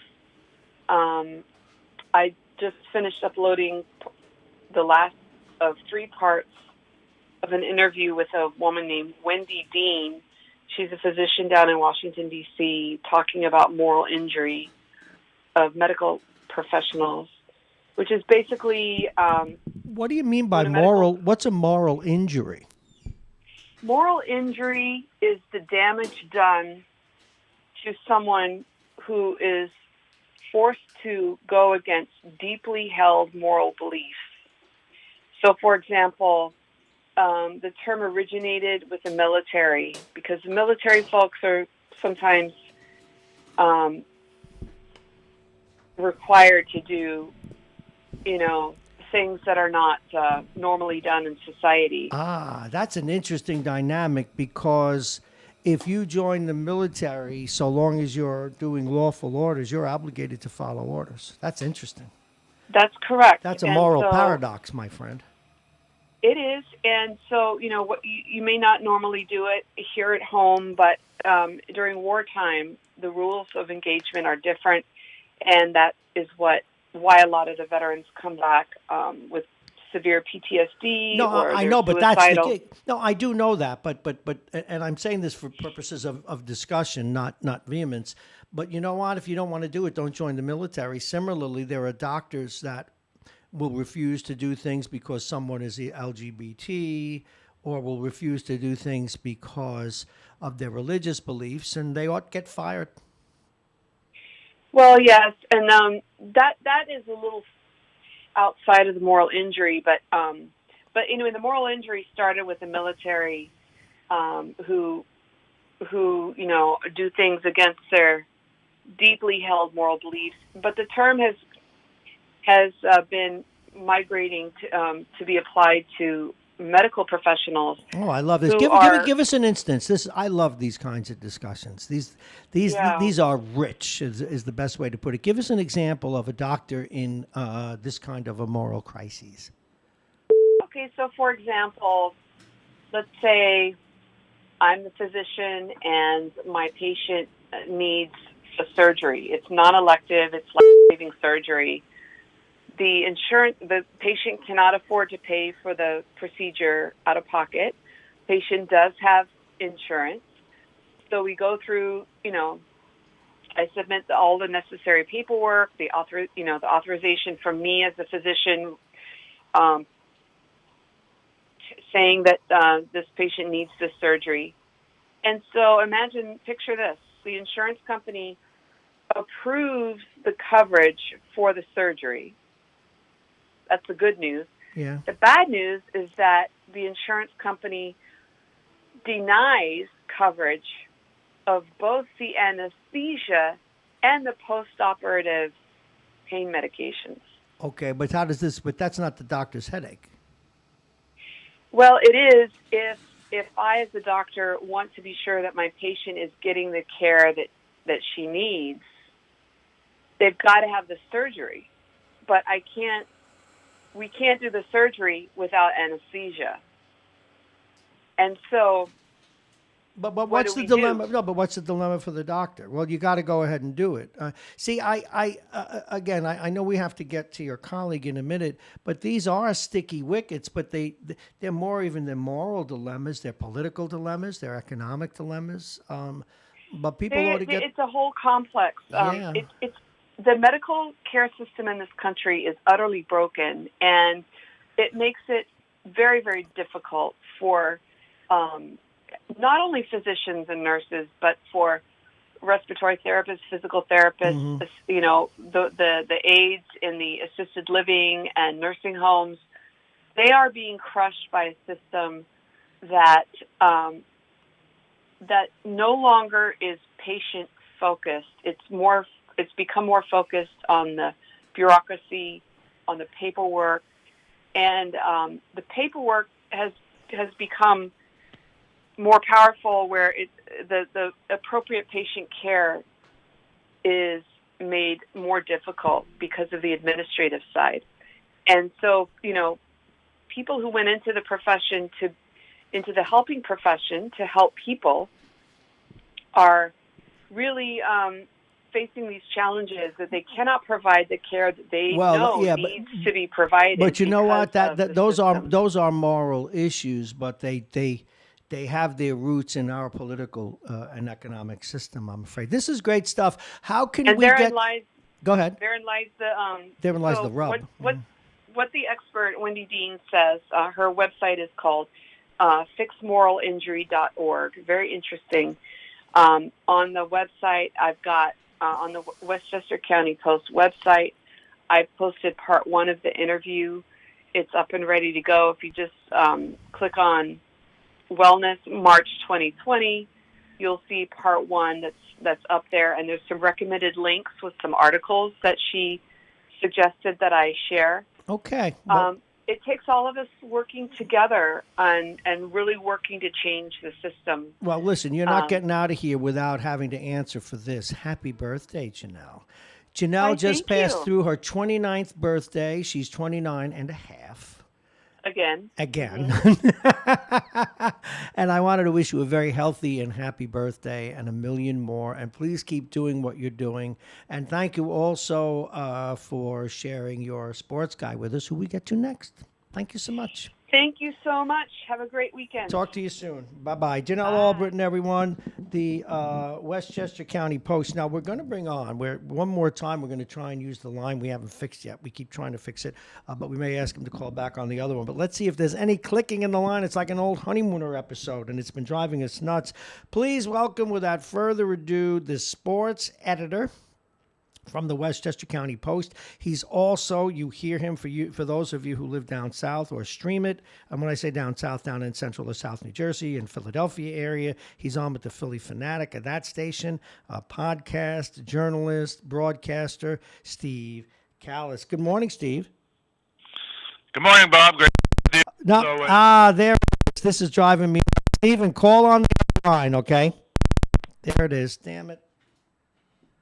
We just can't catch a break from that. And I've gone through all these iterations. So he will call on the other line, and we have a lot to talk about, including, can Kevin Durant get the millennials to start abiding by the rules the rest of us are living by? All right. I love it when a plan comes together. The aforementioned Stephen Callis. I'm sorry, Stephen. I'm going to start with something that annoys me, and I guess it's real. But in the back of the New York Post today, the Surgeon General is asking a basketball player, Kevin Durant, to get people to follow the rules. Why are millennials going to listen to a guy who can put a ball in a circle, in addition to all the PhDs on the planet, in deference to them? Well, I think millennials who love basketball might actually listen to Kevin Durant or LeBron James or one of these guys at that level. But frankly, if they're not big basketball fans, I don't think they'll listen at all. If they are big basketball fans, I think they might listen. This is amazing to me. Imagine that. So you go to school for 30 years. You spend another 30 years to the National Institute of Health. You go to the Pasteur Institute in Paris to study viral infectious diseases. And but Kevin Durant said we're in trouble. Yeah, but Bob, this is the world we live in. You know that. If it's a movie star or an athlete, they have more cachet, I guess, than anybody who spent their entire life studying this stuff, which is, of course, beyond stupid, but that's the world we live in. Now I know why Phil Mushnick calls sports people, including me now. He calls it the Valley of the Stupid, the phone calls. He shouldn't do that. But at any rate, we have so many fun things to talk with you about today, and we have the time to do it. So let's get to I am shocked that it was the Buccaneers. And, of course, we're talking about none other than Tom Brady. The newspaper articles were not kind. They said, great, you'll get them to the playoffs, but you ain't going to win a Super Bowl with him, so why'd you do it? Why do you think he did it? What's your take? Well, the whole thing is kind of bizarre to me. I still think his best chance was to go back to New England. But I thought he was going to the Titans because drop him in there with Mike Vrabel as the coach. You know, it's like Patriots South down there. They handily beat the Patriots in the playoffs, as you know. They have Derrick Henry for a running game, as you know. I thought that was the place, but they decided Tannehill, 4 years, $118 million. After that, the dominoes kind of fell quickly, but I think Tampa Bay, they have a very good defense that nobody knows about. They allowed 73 yards a game rushing, best in the NFL last year. So they have a sneaky good defense. And they have Mike Evans, who's one of the three best wide receivers in the NFL, and like nobody knows who he is because he's kind of lost in Tampa Bay. So I kind of agree with the notion that he can make them a playoff team, and I think they haven't made the playoffs in like 11 years. So that's going to be a big step up. The notion that they can win the Super Bowl, I'd rather be in the NFC now than in the AFC because of the Ravens and the Chiefs. You know, the Chiefs, they both have excellent young quarterbacks, and they're the two best teams right now. The Patriots, to me, are out of it now. I don't even know who their quarterback's going to be because they can't afford to sign one of those expensive guys. And those expensive guys pretty much are all signed. I think Rivers is going to go to Indianapolis. Tannehill already has signed. Breeze re-signed with the Saints. I don't think there's anybody out there who's going to be, unless they think that Jason Stidham, the backup for the Patriots, is the next Jimmy Garoppolo. I don't know. He hasn't played much. So Teddy Bridgewater also went to the Panthers, blah, blah, blah. So I think this was his best opportunity after the Titans, but I think the Titans are number one, and then it's a big, big, big drop to me to number two, which became the Bucs because everybody else was signing quarterbacks. Well, let me ask you a question for a guy who doesn't know football well, but this is just common sense. What would it have taken for the Patriots to say, well, you only want a 1-year contract. Here's your $30 million. Come and do it one more time. Is ego involved here? Is there something we don't understand? Well, there must be a Brady-Belichick split for some reason because the only offer, and this comes from my son, the Patriots fan, the only offer that apparently Brady was offered from the Patriots from Belichick, not Kraft, was 1 year, $23 million. And he apparently rejected that offer if, in fact, it was made. He got 2 years, $60 million. He just took his physical in New York yesterday and passed, so they think it's going to be officially announced today. But by all accounts, it's a done deal, including the physical. So he's also going to be 43. You can argue, I believe he tailed off a little bit last year, but not a lot. He had no receivers to throw to. Gronkowski had retired, you know, so he didn't have a great year, but he wasn't terrible either. He's still Tom Brady to me. Yeah, but see, that's my point and why I kind of agreed with you that again, if they had a Garoppolo in the wings, as the Giants had, argue though you may, Daniel Jones, they don't have anybody. In fact, I was thinking in my mind, only half kidding to myself, that why don't they do what everybody else does when they don't have a quarterback for a year or two and get Fitzpatrick, unless he's already signed. I mean, this guy's made a career of being, when in doubt, break glass.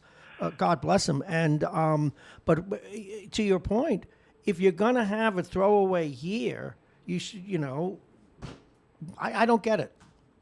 Well, no, again, the whole thing is bizarre with the Patriots. I know the day before Brady announced, not announced that he was a Buck, but announced that he was leaving New England. New England lost both Van Noy and Jamie Collins, two of their top defenders, to other teams. So I think that might have been the final straw. Not that Brady was thinking of coming back, I don't know, but it was the final straw in terms of their unbelievable defense. The Patriots will still have the best secondary in football, but their front seven now, and I think Shelton left as well, is not what it was 4 days ago. And what it was 4 days ago, in my mind, was the best or second best defense in the NFL. So if Brady could just put some points on the board, which he had trouble doing last year, they really couldn't run it. They lost Gronkowski, they lost the center to the blood clots, Andrews, they lost the fullback, Devlin. So they had three excellent blockers down. Two of them they might get back this year. So the running game wasn't as good last year as it was the two previous years when they went to the Super Bowl and were 1-1 against the Rams and the Eagles. So I think he saw from a competitive standpoint, and he saw it this past season as well, couldn't beat the Titans in the playoffs. I think he saw the writing on the wall in terms of the Patriots winning the Super Bowl. Again, I thought the Titans would be the team to go to win the Super Bowl next year. But instead, they signed Tannehill, so the next pick for him, I guess, was the Bucs. His numbers might go way up now. The guy's played in New England for 20 years. He's going to play 8 home games in Tampa Bay. Well, that's a big difference, and he's got Mike Evans. Again, I don't think anybody really understands how good Mike Evans is. Now, I've been reading about their coach. Their coach, they say, is a real gunslinger himself. He likes to take risks. What do you know about their coach? Yeah, Bruce Arians, he's a good coach, and he is a gambler, if you will, and he's done a good job in the past, and I think he just got sick of their quarterback last year throwing, he was a 30 for 30 guy. I don't know if that's ever happened. He threw 30 touchdowns 30 picks, yeah. Jameis Winston. So I just said he was a 30 for 30 guy. I don't know if that's a thing, but he's the first quarterback ever to throw at least 30 touchdowns and at least 30 interceptions in the history of the NFL. The Steve and Brady's Dalkowski not of throwing football. 30 interceptions, so he's a big plus just by showing up and throwing 15 or 20 less interceptions. But again, Brady hasn't had a weapon, in my opinion, like Mike Evans since he had Randy Moss way back when the Patriots went undefeated that year, but then lost in the Super Bowl to the Giants. So I think his stats are going to improve. I'm sure he's looking to win. And I think he kind of put Belichick in a bad spot because the Patriots still, I don't understand how the cap works exactly, but they still, because of Brady's contract, take like a $12 or $13 million hit because of the way the contract has been structured over the years. If he stayed, it wouldn't be so bad. If he leaves, it's terrible for the Patriots. So the Patriots aren't winning the Super Bowl this year for sure. I'd say Tampa Bay has an outside shot.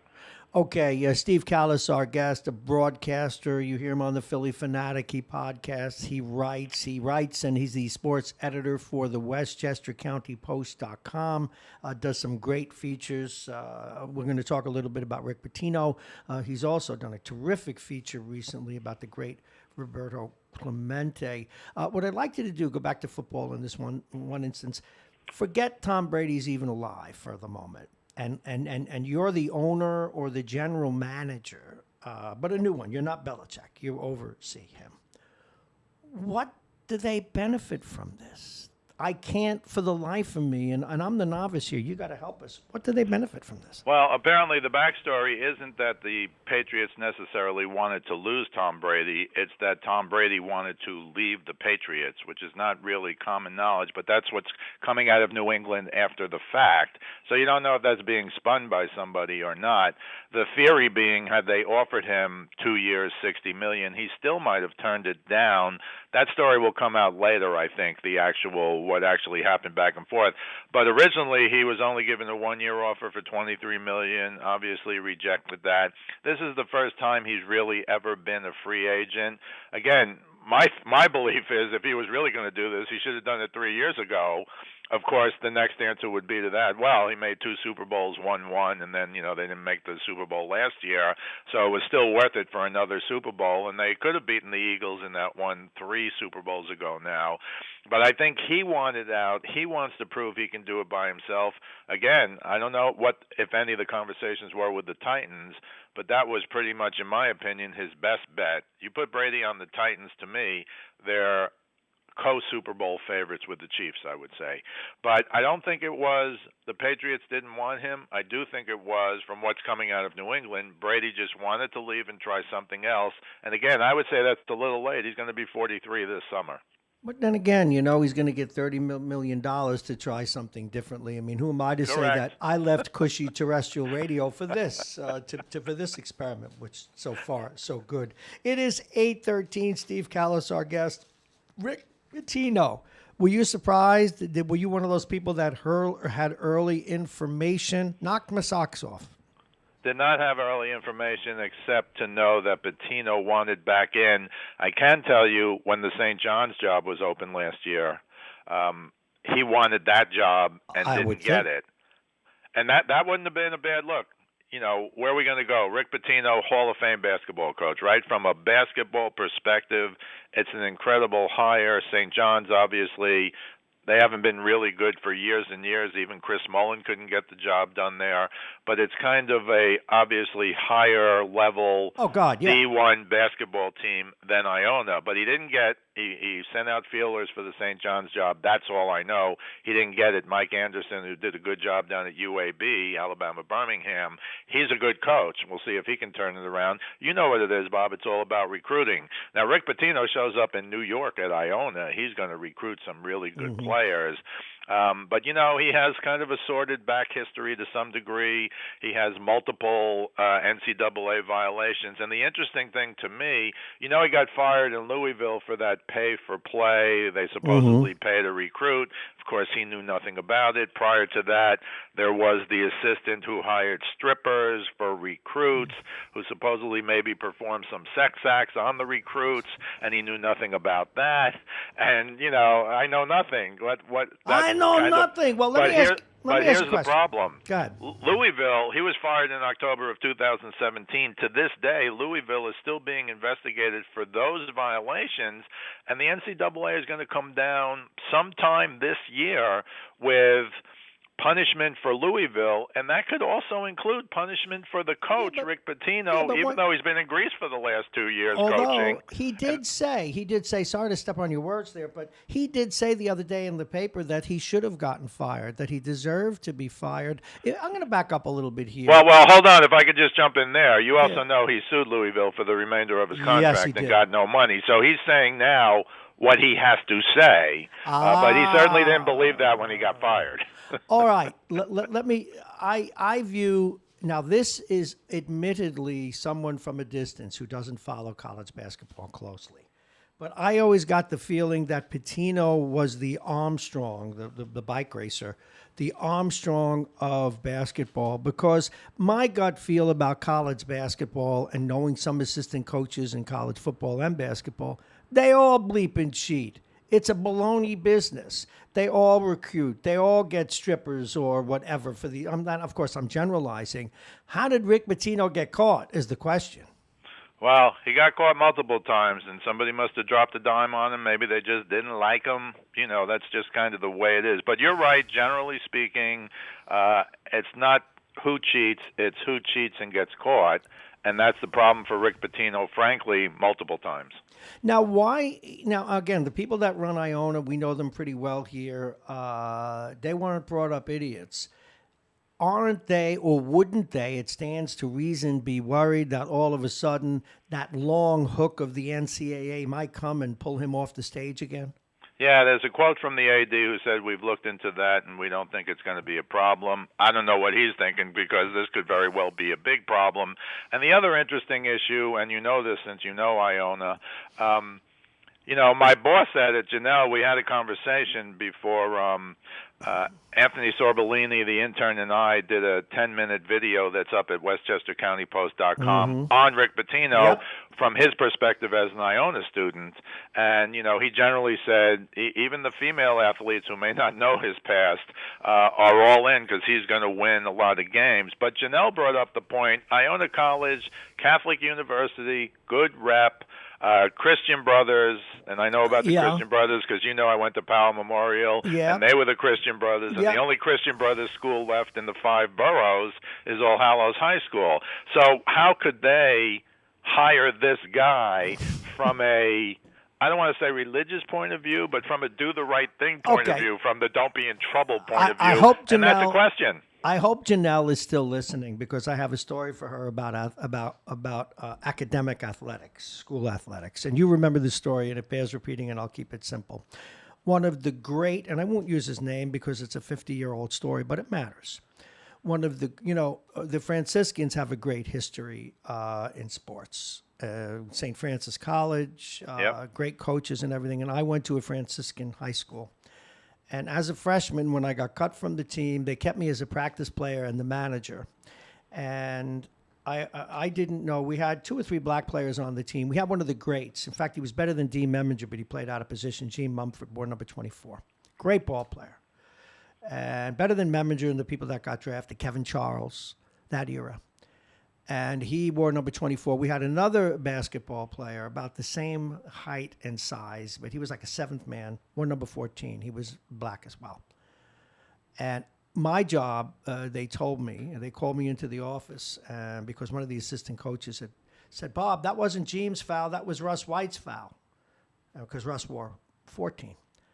And I said, no, he didn't. And so they called me in the office, and this particular brother he had been the AD at the college before he came to Ford. Hey, Bob, this game is also played at the scorer's bench. You have to switch files. It's not I know, little Catholic boy and all that, but that's part of the game. And I cut a deal with them. I said, look, I won't correct the file because that's the other school's job. You know how it is. In college, you have you have 3 scorers, each school, and then an official score, which I later did. But I refused to switch files, and who knows if I would do it now because I just said it seemed wrong. I said, but I won't call the other school out if they miss one, and that was a piece we made. But I was shocked by that, a naive 14-year-old, 15-year-old. But doesn't that really tell the story? I think it totally tells the story, and I'll give you something probably closer to your heart, and that is in the NHL, going back to the 40s and 50s into the 60s, it was apparently legendary that the second assist given on hockey goals would often go to guys who had no part in the actual scoring play.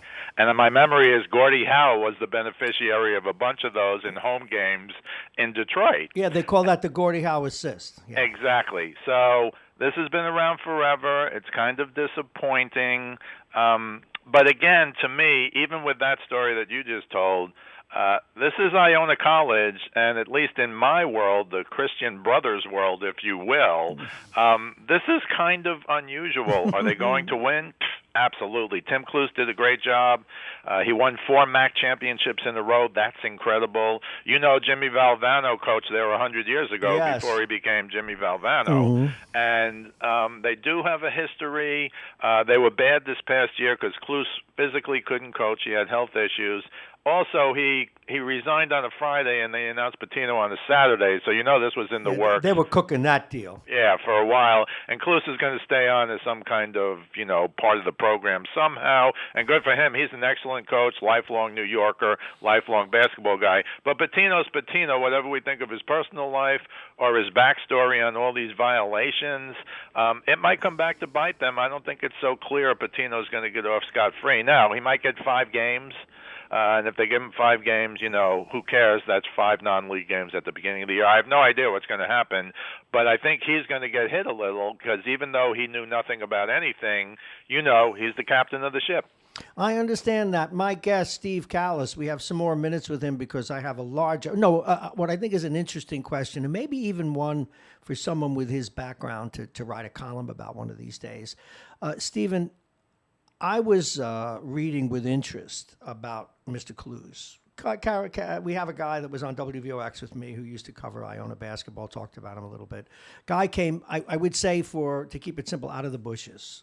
Had always been a great coach in Division III, et cetera, and other parts of basketball. Similarly, the New York Knicks are coached by what they call a basketball lifer.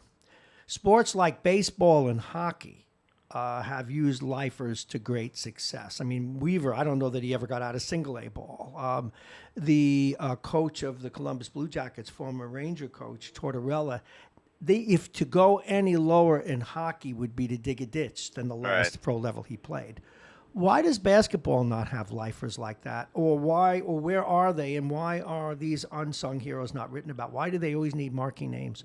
Well, I think they do have lifers. Frank Vogel's now with the Lakers, Jeff Van Gundy and Stan Van Gundy. Yeah. They have there are a bunch of those guys. I don't know Mike Miller is gonna, you've talked about him with us, with Jake and I, yes. about, how good he was with the players, how much he cares, Westchester Knicks, etc. I think the problem specifically in New York, as you know, is the Knicks now feel, look, they've been horrific for a long time. It's embarrassing.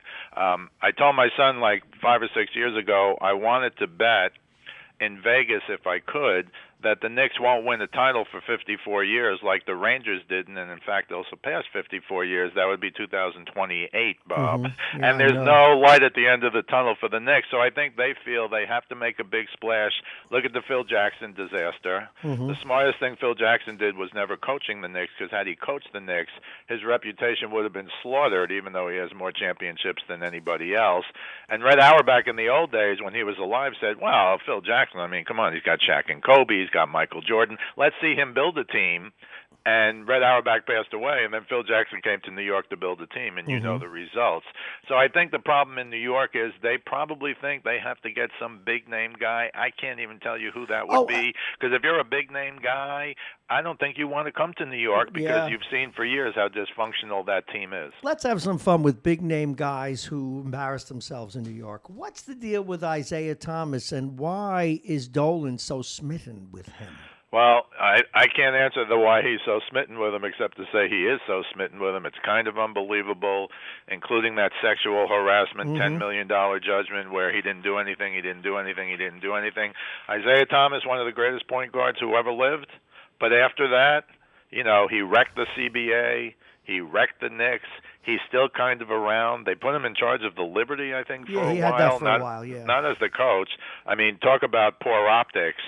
And, he's still around. No, it's poor optics. I'm sorry. I just didn't even think about it's like having Dracula in charge of the blood bank. Exactly. No, that's right. I'm sorry. So I don't know what that is, but there's some kind of, I don't want to say love, but there's some kind of infatuation. These things exist in sports all the time. I get that. You could take someone just, and probably it's the way he thinks the game and just smitten with him. And again, one of the things I learned from being on Wall Street, a lot of people like to be associated with a certain name.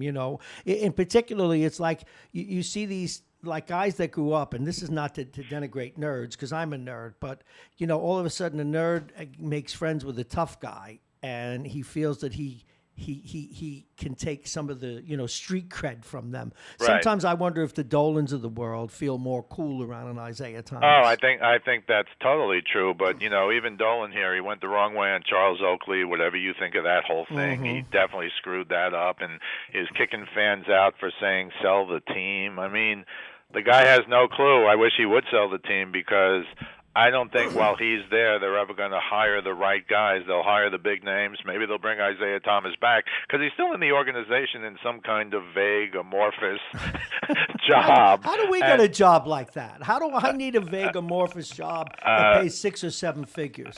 I can't answer those questions. They finally got rid of Steve Mills, who always seemed to survive all of these purges.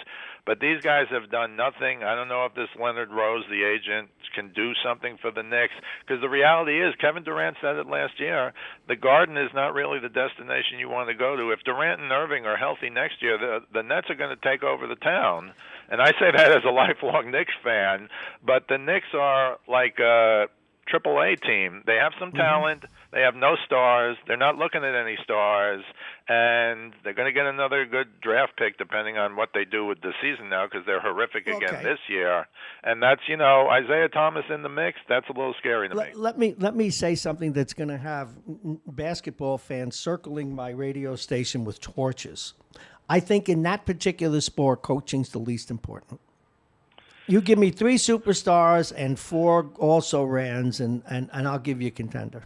Well, I kind of agree with that because there's only 5 guys, and it's not hockey where you get off the ice every 60 seconds or whatever the shifts are now in the NHL. I know they're even shorter on some teams, but I think in basketball, because of look at LeBron taking Cavaliers teams who were horrific, and when he left, you found out how horrific they were. But he took them to the finals like 8 years in a row, whatever his record was at Cleveland.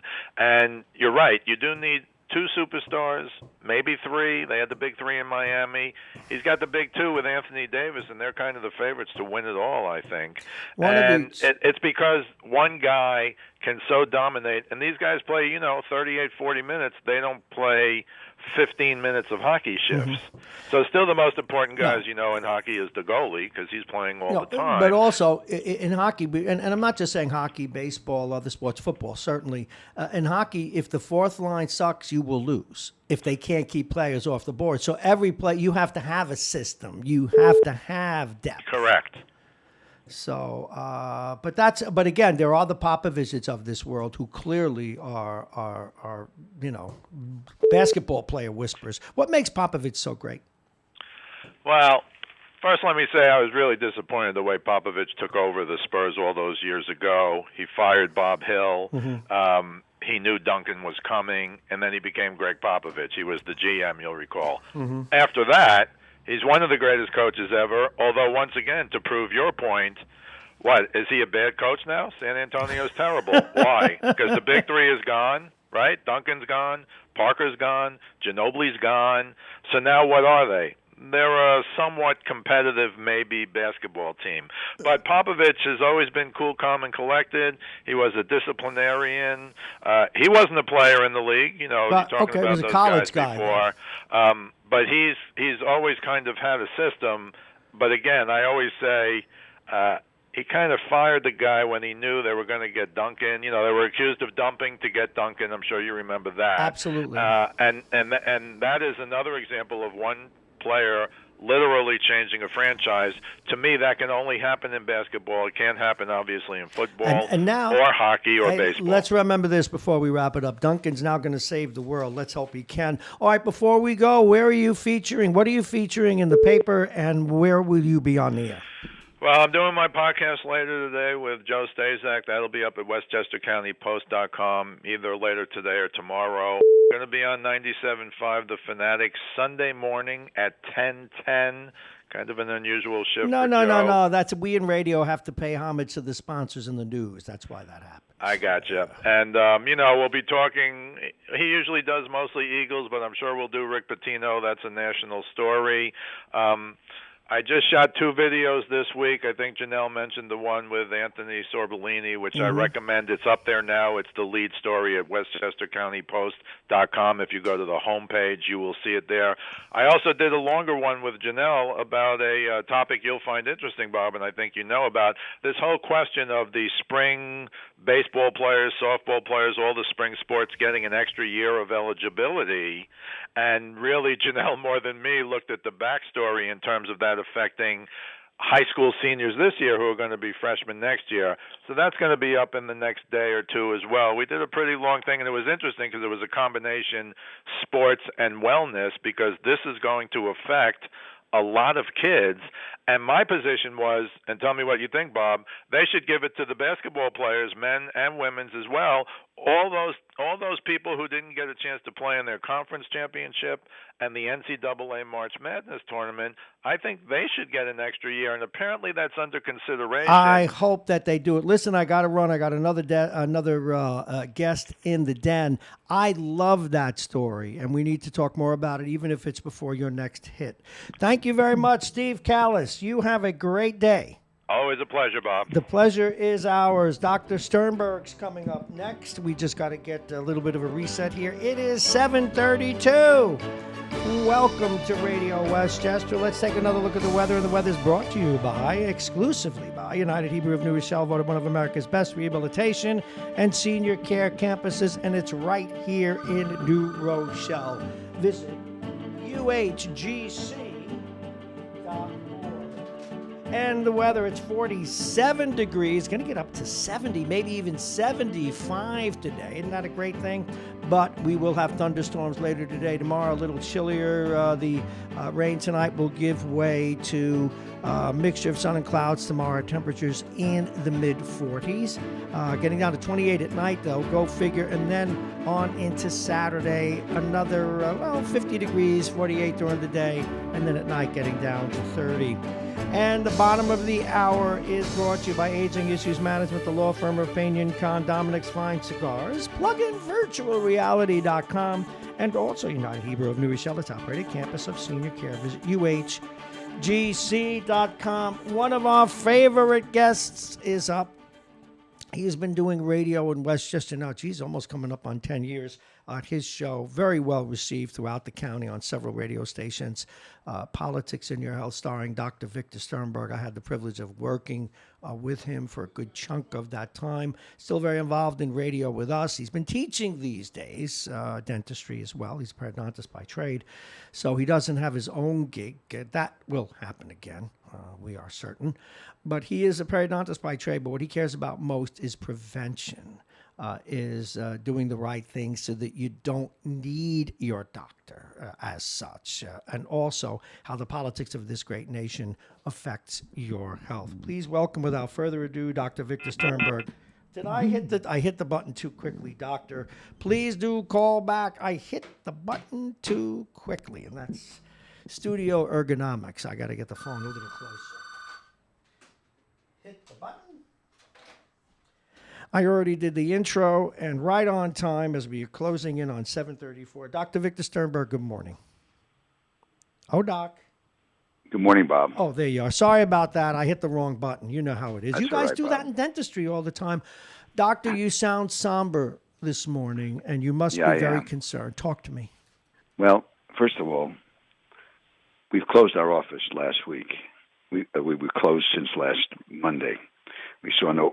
Actually, we've been closed since last Thursday a week ago. It was the last day of work. And so we've had no patients in the office, and we'll be closed indefinitely, certainly for the next 3 weeks, from the recommendation of the ADA and my own decision. However, one of my employees this morning just called me, and she is very sick. And Oh, no. she was 104 fever. She has trouble breathing, and she called the hospital, and they said, stay at home. Now, they can't test her. She called Putnam Hospital. Now, this is interesting. This lady is really feeling very sick. Okay, she says she has trouble breathing, and she had 104 fever. So they said they don't test at the hospital. Okay, and as we speak, she's calling a physician to see what to do next. The fact that we don't have readily available tests where this woman can go right to the hospital and get tested, in my opinion, is scandalous. Well, of course it is. You know, Doctor, here we have a drive-in, and they are taking everybody, and they're doing it with dispatch and professionally. Yeah. Well, she needs a note from a doctor. I don't think you can go there. I don't know. You the can details, go. Here in Westchester now, you can go even without a note from a doctor. Okay. Then I got to go down there. I have to get her down there. And It's her at husband's in New York Glen City. Island. It's at Glen Island.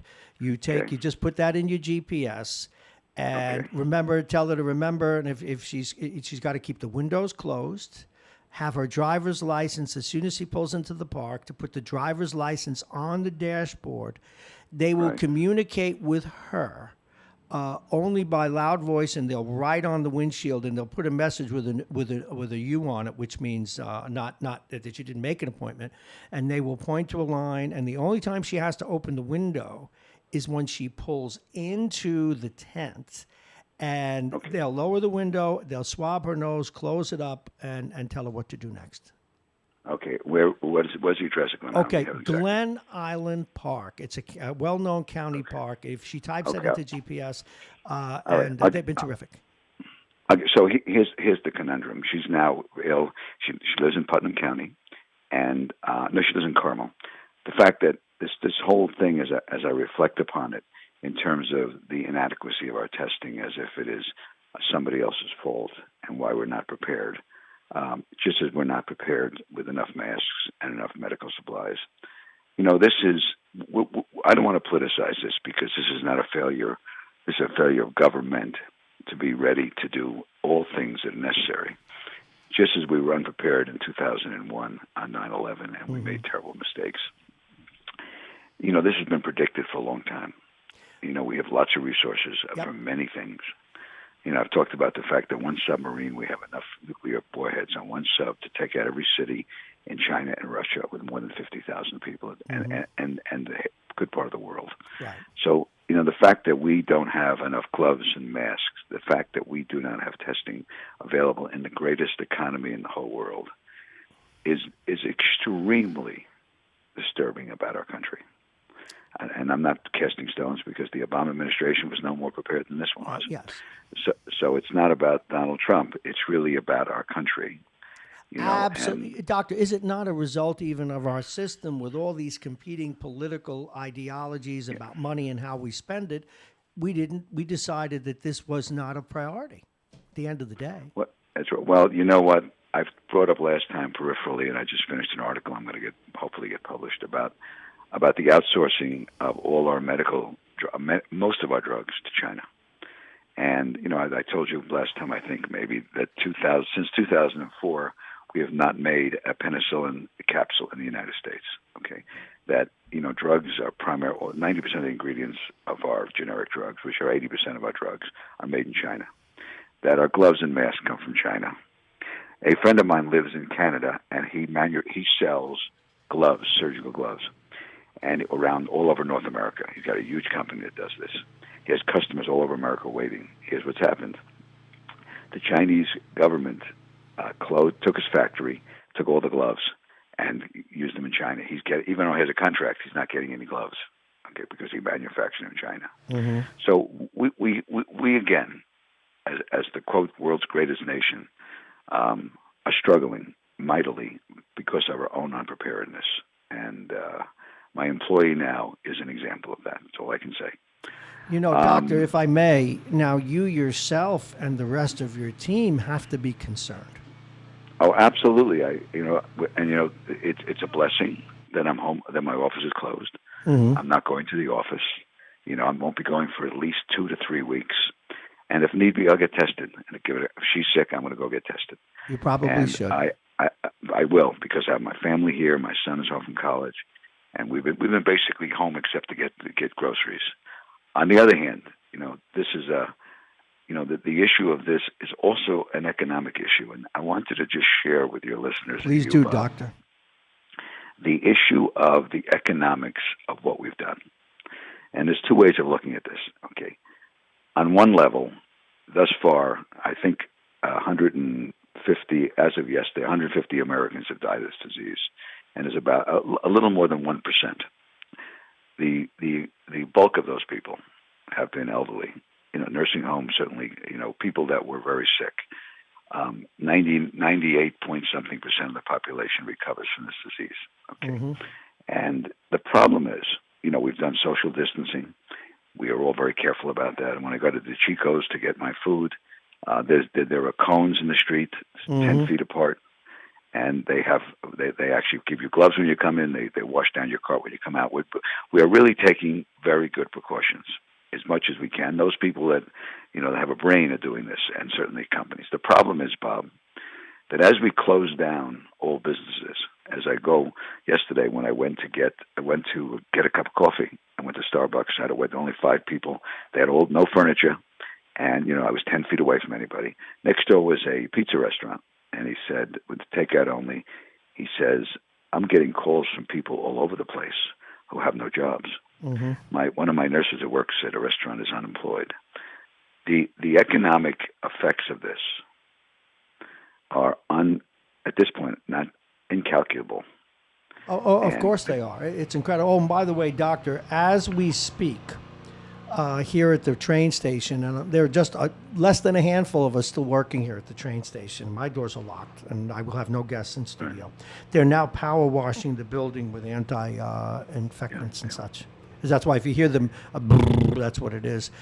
Doctor, we saw yesterday, and I don't know if you saw it yet, out of Freehold, New Jersey, an entire family, 4 already died, and some that were in their 50s. This sort of breaks the model a little bit. How could that happen? Well, listen, there was a 34-year-old man that died of it. But, let's not lose track of the fact that this is the outlier. And there are obviously people with immune systems that are going to react very poorly to this, just like, the death rate in the flu epidemic is 0.1%. However, you get enough people sick, you're going to lose people. And the death rate from this, people under 40, is 0.6%. So it's more deadly than is the flu. The issue is one, how we deal with it in China. China was able to seemed, we're not sure, because dealing with China straight is very challenging. Same thing in Russia. If I may, I asked an international, Harlan Ullman's a regular on the show, Yes. and I asked him why Russia had no cases, and he said, "Bob, do you believe that?" And we ended it on that note. But go ahead, sir. Yeah, we have issues, but let's assume, for argument's sake, that they were able to control it by closing down, the country, basically locked down the entire province. Mm-hmm.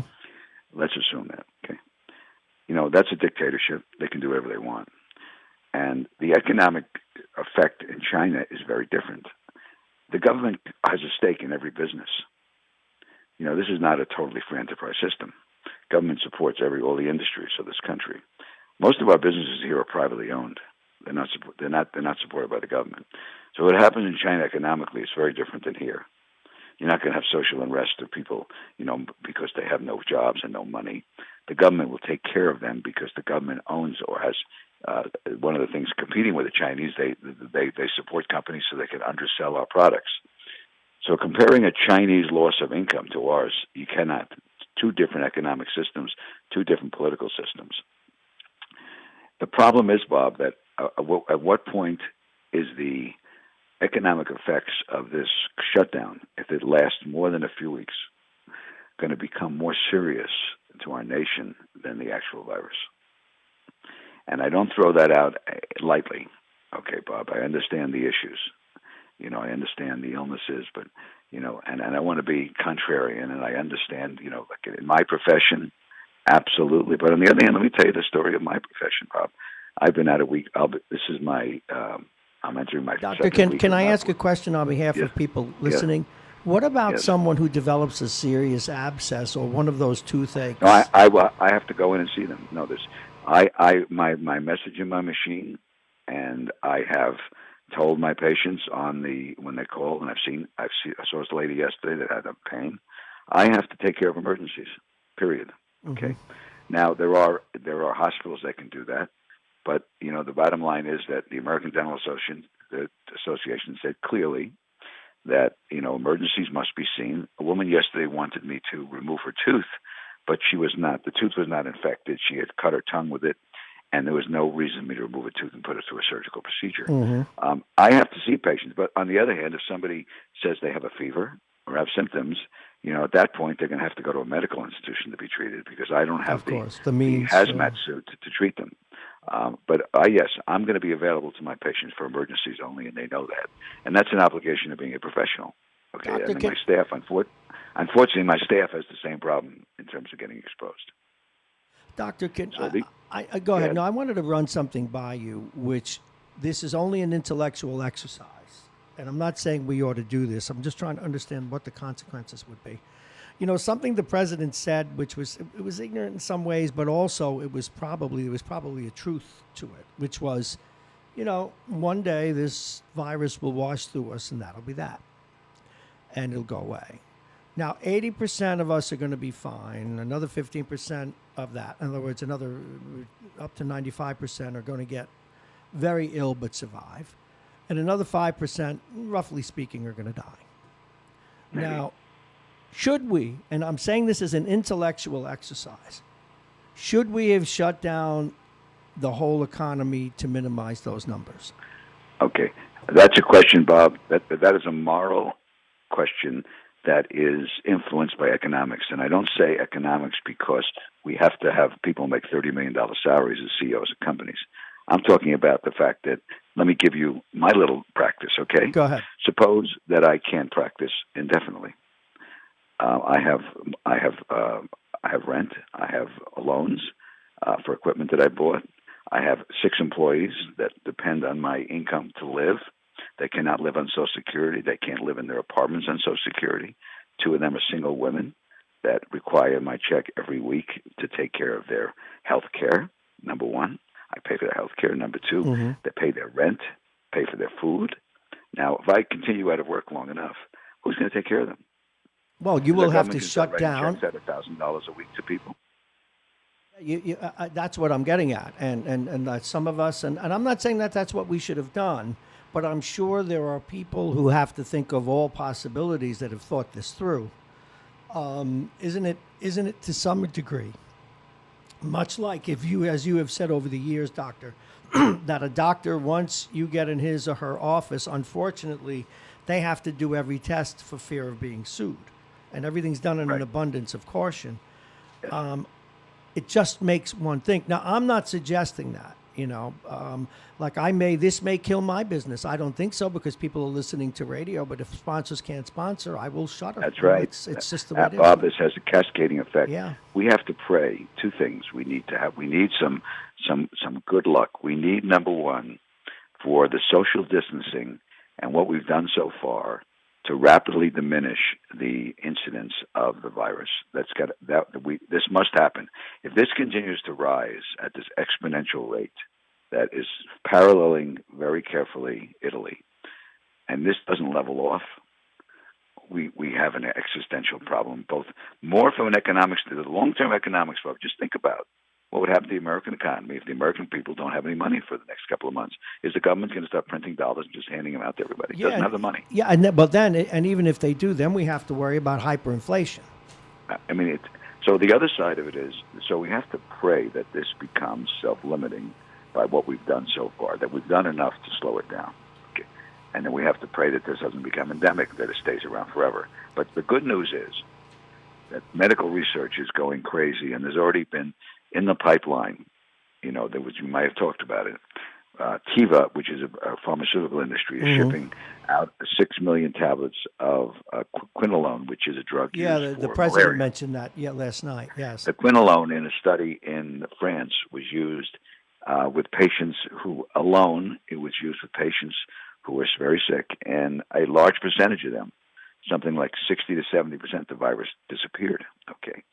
And in used with Zithromax and quinolone with 6 patients who were sick, within 4 days the virus. Okay, so one area isn't Zithromax, doctor? Isn't Zithromax an antibiotic though?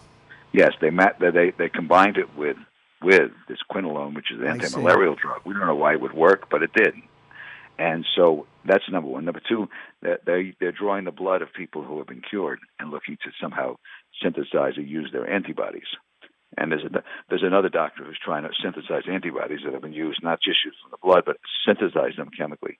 That he feels very soon we'll have antibodies, just like we create from a vaccine. Dr. Sternberg, did I hear correctly that unlike the sometimes competitive nature of big pharma, that there are many institutes around the world, from the Pasteur Institute in Paris right on here to the places in the United States, that they're sharing information.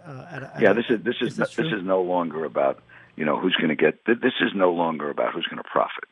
This is an order of a national security that everybody has to. One thing we learned, and we have not learned well, is that unfortunately the barriers, the wall between U.S. and Canada and U.S. and Mexico, and between countries, is no longer impenetrable. We live in one world, whether we like, and if we don't get that, whether it be global warming or whether it be this, if we haven't learned that, then shame on us. Then we're doomed as a world. We're doomed. We are all connected, whether we like it or not. That's how the world is. Well, that becomes a political issue. Doctor, I would like to reset right now as we pass through 8:51. My guest, Dr. Victor Sternberg, longtime host of Politics in Your Health. While you're home, we may add an hour to all this and do that again. Dr. Sternberg is a periodontist by trade, but he cares a lot about prevention. Doctor, I want to get back to fundamentals. In the world's never a perfect place, but in a perfect world, what what kind of contingency should we have had? There is, and I don't know how Netflix did this. God bless them. A few days ago, they added a program that they've been working on about how we're not ready for a pandemic. How the hell Yeah. does Netflix have a series about what we should have been doing, and now here we are in the midst of it? What did we not do right? Bob, are we a proactive or reactive world society? Which are we, Bob? You know, one of the beauties of capitalism and government, there's two beauties and two flaws. The beauty of capitalism that encourages development of new things to sell and make money. It gives us a very high standard of living. Okay. The downside of capitalism is that profit is all that matters. Okay, so that if companies would spend money on making things so that we would have them just in case and don't make any money, they're not going to make them. The flip side of it is just remember our conundrum with China, with drugs and gloves and medical devices. Why are they being produced there? Because companies decided they could make a greater profit making them in China than the United States. Cost of production is less. Okay, our government, which is extremely influenced by corporations, right? Corporate contributions, didn't look the other way. Why would the government of the United States, let me just ask you a question. Suppose that Raytheon and the companies that make our nuclear warheads, okay, could make more profit by having our nuclear warheads built in Russia. Mm-hmm. If anybody said that, they'd have your head examined, right? Would you build nuclear warheads in Russia and then bring them to the United States to be used for our defense system? Absolutely not, right? But because the government didn't stop American companies from producing vital drugs and ingredients in China, because the companies influence the government, that's where they're made. Although, you know what, but Doctor, where you're right, I'm just throwing a little more wood on the fire for you. You know, on Wall Street, when I was there, to their credit, they know they could lose billions of dollars by not being ready. We actually had individuals who were responsible. I was one for several years. We had to build alternate trading sites. We had to test them. That was the first bombing of the World Trade Center that woke us up. That's why Wall Street was able to come back so quickly from 9/11. Why would not the government, which spends so much money on the military, focus on the one thing that could wipe out the planet, which is a viral pandemic? I mean, they do have to answer for this, and Democrats and Republicans alike. No. Bob, the government, just remember this, Bob. The government is not a profit-making organization, number one.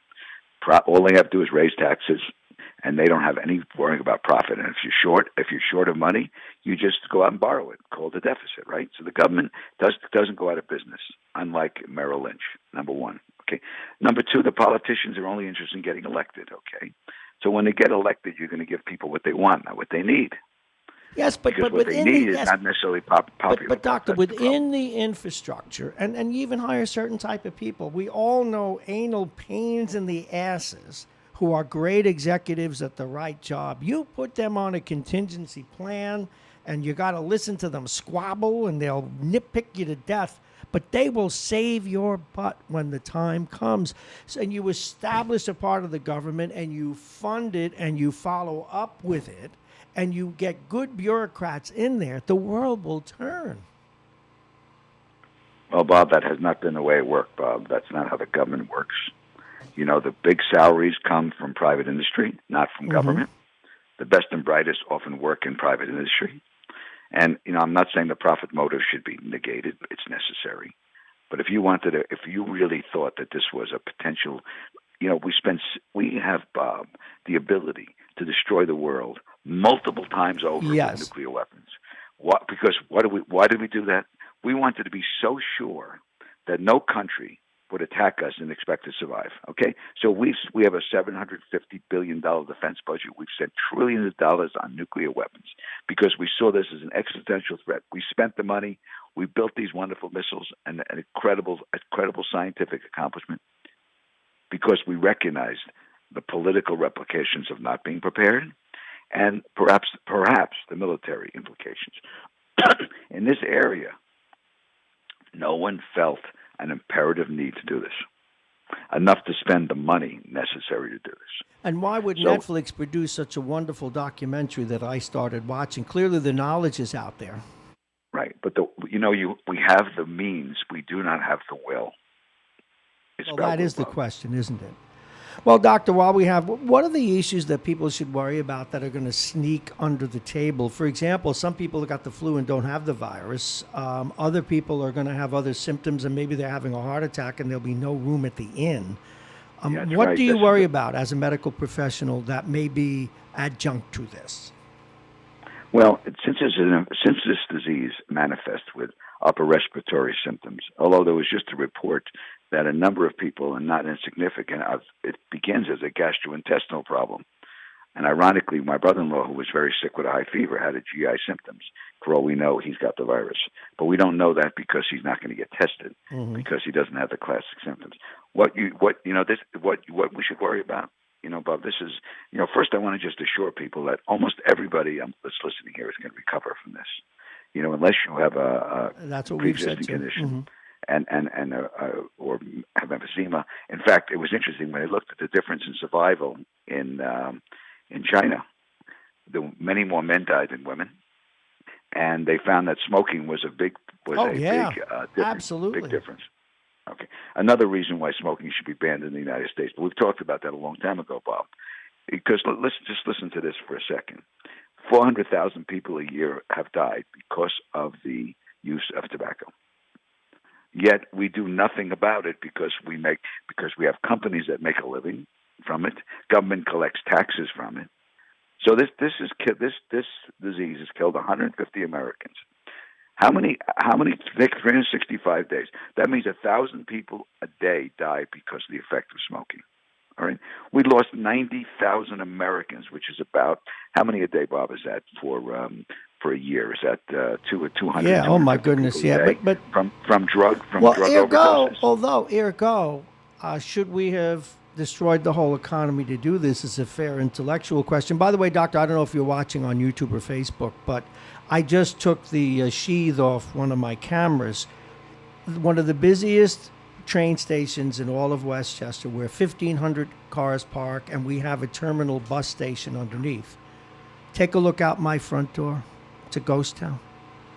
Nothing. Bob, I was thinking one other thing that we can do in terms of the economics. That Canada just extended nationally up to a 6-month hiatus on mortgage payments, in which the banks will then take the non-payment and put it at the end of the mortgage. That's what they should do. That would make a huge difference in this country. Are you kidding? I haven't heard what? Well, yeah, no, it would make a huge difference. I've heard something like the governor's call for 3 months, or that may not be enough. That's only New York State. I haven't heard the president say that the banks should do this. Let's not forget. Hey, Doctor?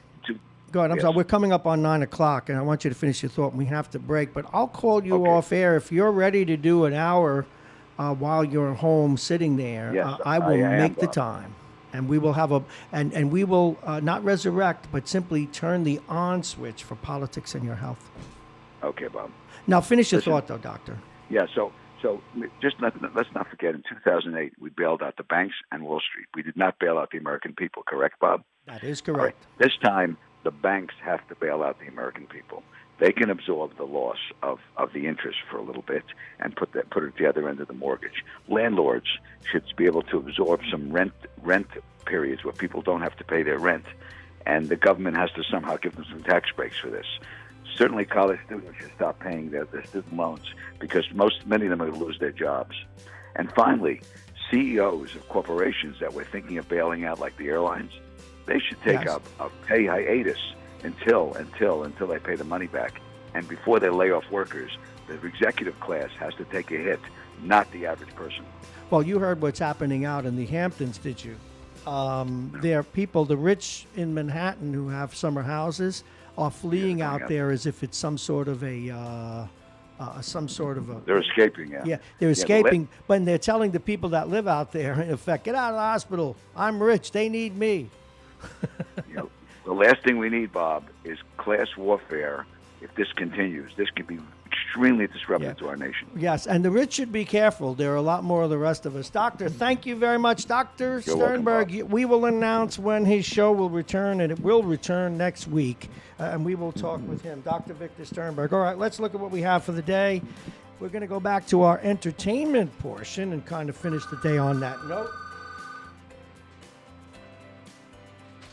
As we've done the last 2 Fridays, we are going to share these microphones with our playwright and author and artist, if you do, Richard Cerulli. We will be with him in a moment, but first, we need to share the weather one more time. And I know you see me stretching. Again, ergonomics, we have this one board that's a little too far away, but we'll get that fixed too. Assuming we stay in this studio. Well, we'll be back in this studio even if we have to leave it. All right, let's take a look at the weather. And the weather is brought to you exclusively by United Hebrew of New Rochelle, voted one of America's best rehabilitation and senior care campuses. And it's right here in New Rochelle. Visit uhgc.org. It is 47 degrees right now. It's going to get up to 70 or 75 today. I'm not feeling the warmth yet, but they tell us that's the way we'll roll them. We'll have thunderstorms tonight on into the later evening. It will dissipate by daybreak, and we'll have a cooler day. Temperatures near 50. Tomorrow night, though, getting down to 28, and then on into Sunday. Another similar day. Temperatures in the mid-50s during the day, getting down to 30 at night. And as we go into our long-form segment, Aging Issues Management, the law firm of Payne & Con, Dominic's Fine Cigars, plug-in virtualreality.com, and our friends at the Beachmont Tavern. They're doing takeout. And if you get a meal, you can get a nice pop, too, a little brandy, a little beer, whatever it is. Now, we're not advertising. We're just telling that that's what you can do and have a little party all by yourselves with your family.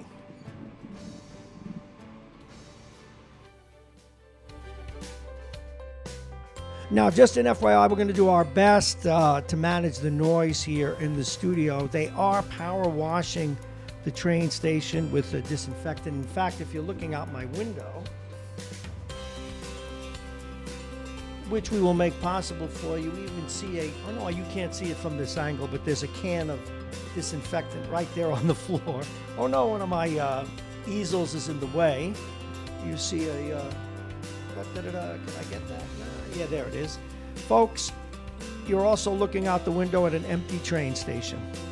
Last night, there was just me and the person that guards the train station. But we are locked in. We're hermetically sealed. We're safe, so don't worry. And you can't get the virus through the microphones or your speakers or your video. But what you can do is enjoy the next hour.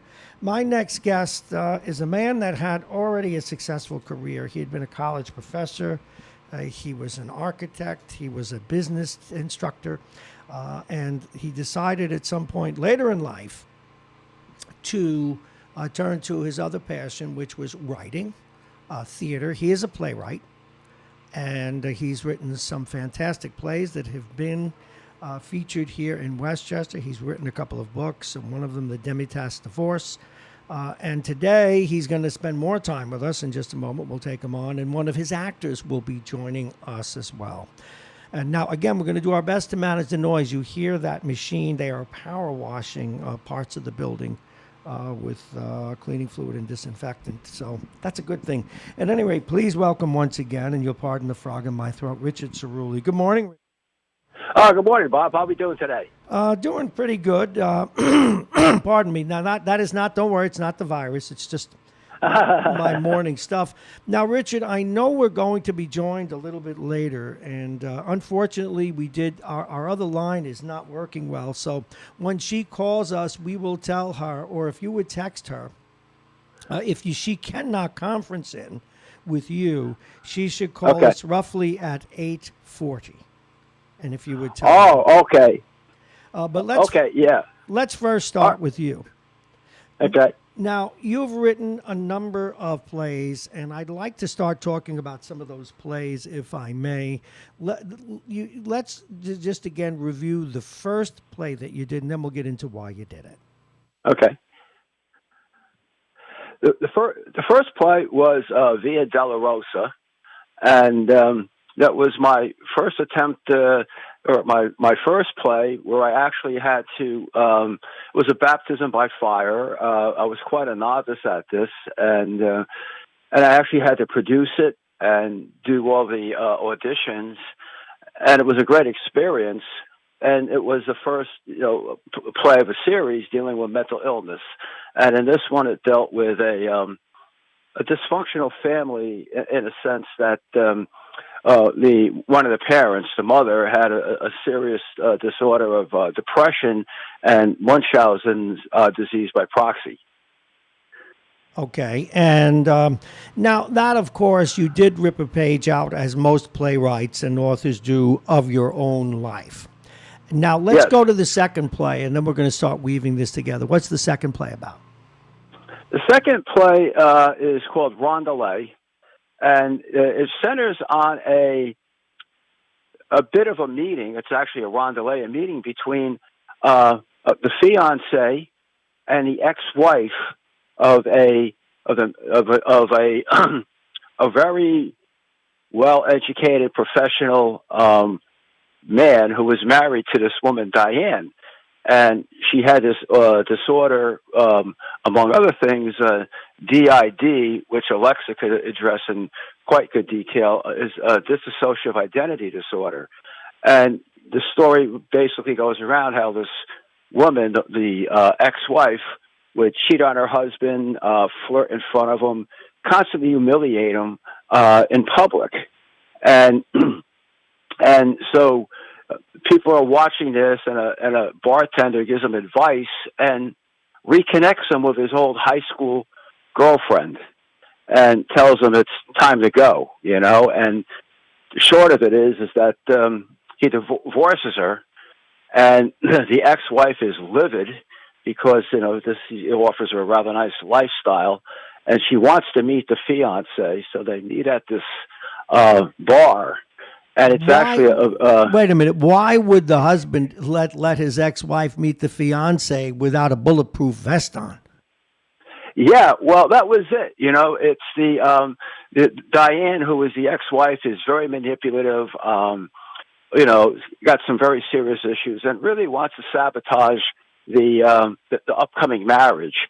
And so she wants to meet with her, and the Blanca, who is his fiancé, they're quite different.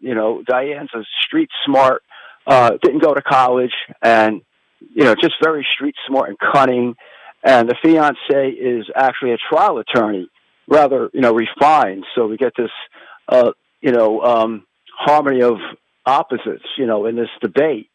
And what happens is what Blanca does as she gets into this basically cat fight, she holds her reserve while she's being taunted, and slowly peels away this woman's soul like peeling an onion. And finally, she has an epiphany at the end. Who has the epiphany? The ex-wife. Go ahead. Yeah, and then it comes to an end. And I don't want to give the end of the play away. I don't want you giving the end of the play, but as always with artists, and again, you think through before you answer, because I don't want your personal life in any way revealed in any undue way. But how much of this is drawn from your own life? Well, I'm a good, I think the term would be innocent bystander. Okay. I just sometimes love in the warm weather, before the coronavirus, I would just go to, in White Plains, I would just go to an outdoor cafe, just take a pad with me and just watch life go by and listen to people's stories. And I just started compiling them. And so each of the characters are a composite of many different people. Mm-hmm. Now, you've featured in your plays, and I want to remind people that voice you hear is Richard Cerulli. He's a playwright. He's produced plays. He's written a book called The Demitasse Divorce, and just some stuff that you can take with you. www.demitasseplayers.com. It is the website where you could find all about his plays, where they are, what they do. Also, there's music in his plays. Songs of Roland does that, and he has another play that he's working on. We'll get to that. But most importantly, we will get to the point he does need volunteers who act. He does need, it's a nonprofit. He does need support. Now, the important thing about Richard's work is that both the book about the divorce and both the plays we've discussed and will discuss thus far focus on mental illness. Now, you've covered in the first instance one type of mental illness, but now you're talking about dissociative disorder. Tell us about that and why you want that featured in your play. Yeah, this was, it was a interesting illness, and what happens is that it's like a multiple personality. Yeah, it's been referred to that. Go ahead. And some years ago, I was there was a woman friend who was much younger than I, and we're just good platonic friends, and she kind of came to me as a father figure, trying to navigate life, and she admitted she had a lot of baggage, and she openly admitted it, that she was in therapy and everything else, and she knows I don't drink. So one Friday night she calls me and she says, could you meet me at a bar and, we'll talk. She says, I don't want to get myself in trouble. She says, so my husband said, go hang out with Rich. He's good company, and he'll try to keep you out of trouble, which I didn't really sign up for. And we went to this bar and I'm drinking my cranberry juice and she's putting down a couple of glasses of wine rather quickly, very attractive woman, and we're talking and just having a very nice conversation. Wait a minute. Let me see if I got this right. I have to do my job here as an entertainer, too. So this guy, this woman's husband, she's a gorgeous woman, says, go talk to Richard Cerulli. How come I don't have husband friends like that? Go have a drink with Bob. How did you? Okay. He either trusts you or he's crazy. Anyway, go ahead. Continue, sir. I need husband friends like that. Go ahead. Yeah, go have a drink with my gorgeous wife. Maybe Tom Brady will do that for me. All right, go ahead. I'm sorry. Go ahead. And I said, fine. And she's just being very friendly, cordial, and we're having these existential conversations. She was a smart woman. She's been in trouble in life, but she's trying to pull it all together. And, she's going for her nurse's license. And, she'd say, Rich, thanks for getting me through this. And, thank you, but, no need to. And after she has like her third glass of wine, she looks at me and she just pushes me away from her. And I was just talking to her, and she pulls a beret out of her hair, and she shakes her hair down. This is getting good now. Go ahead. And she sees this guy on the other end of the bar, pushes me aside, goes up to him, and this guy's like about 30. He's got big biceps, and she goes up to him and starts flirting with him.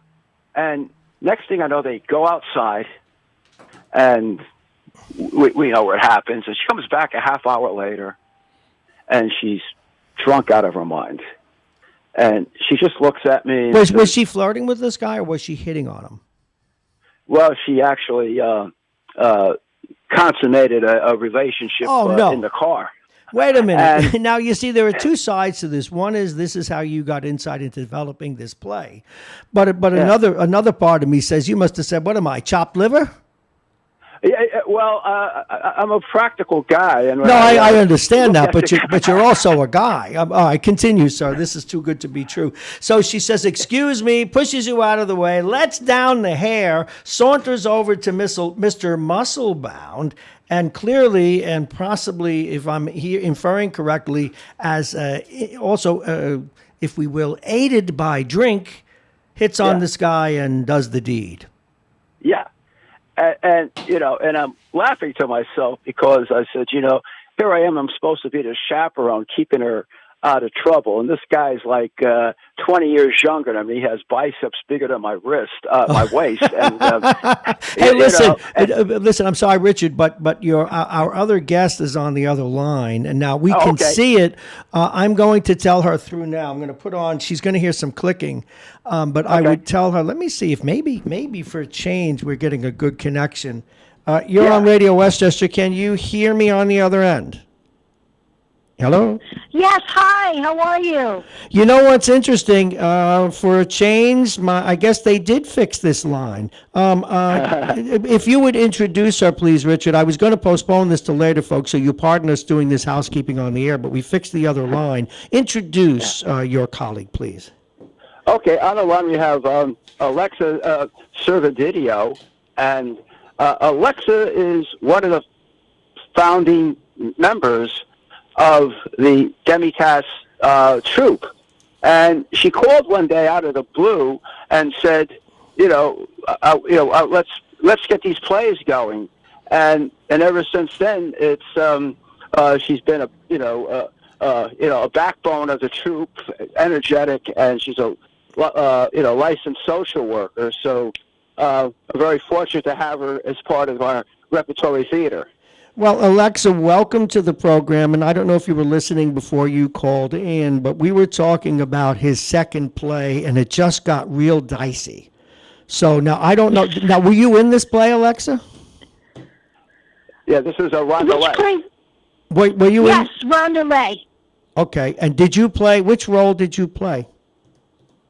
I was the lead role. Oh, well, then we want to talk to Diana, you. yes. We want to talk to you definitely. Well, stay right there. We're going to, so you can catch up. We're going through this play, and we were at the point when you called in where I guess your character pushes the protagonist out of the way and then hits on Mr. Beefcakes and then consummates something with him. And we're talking about, of course, this dissociative disorder. So continue if you would, Richard.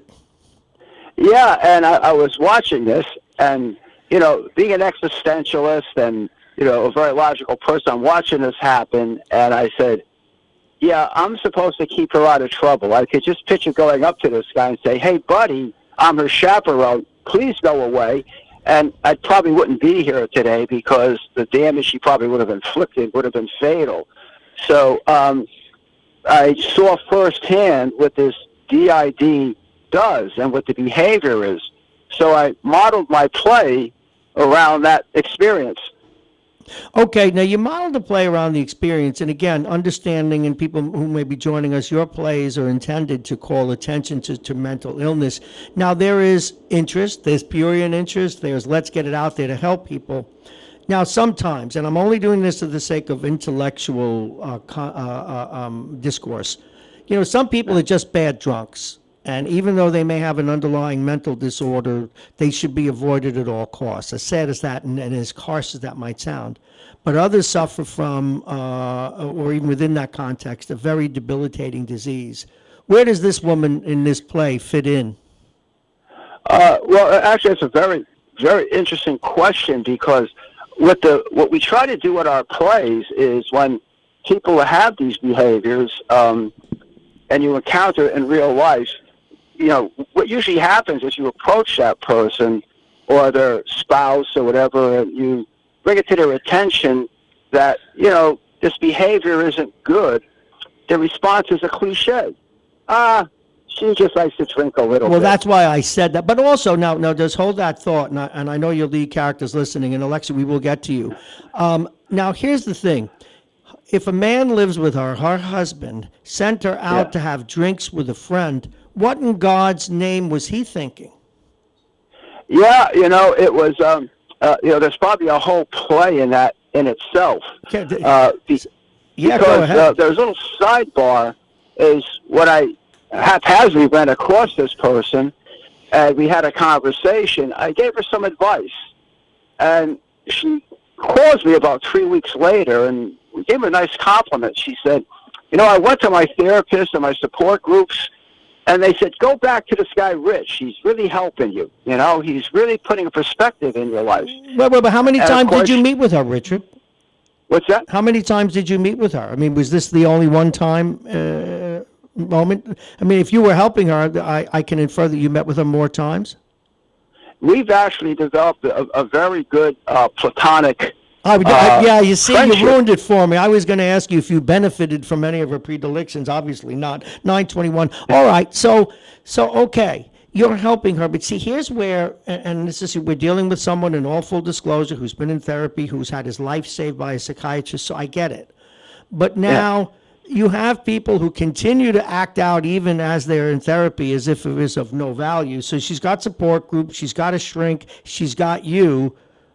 Did it have any effect on her behavior, or was she in a situation where she had an intractable illness? I think it's something that was to the point where it was almost like a genetic disorder. Yes. Because what happened was, of course, her relationship with her husband was a little contentious, to say the least. Yeah. But one day she sends me an email and says, "We're moving to the West Coast," and she just got up, and they bought a place out in the mountains because they're both animal lovers, and that was really the end of the story. Okay, now you don't want to tell, so now you let this inform the play.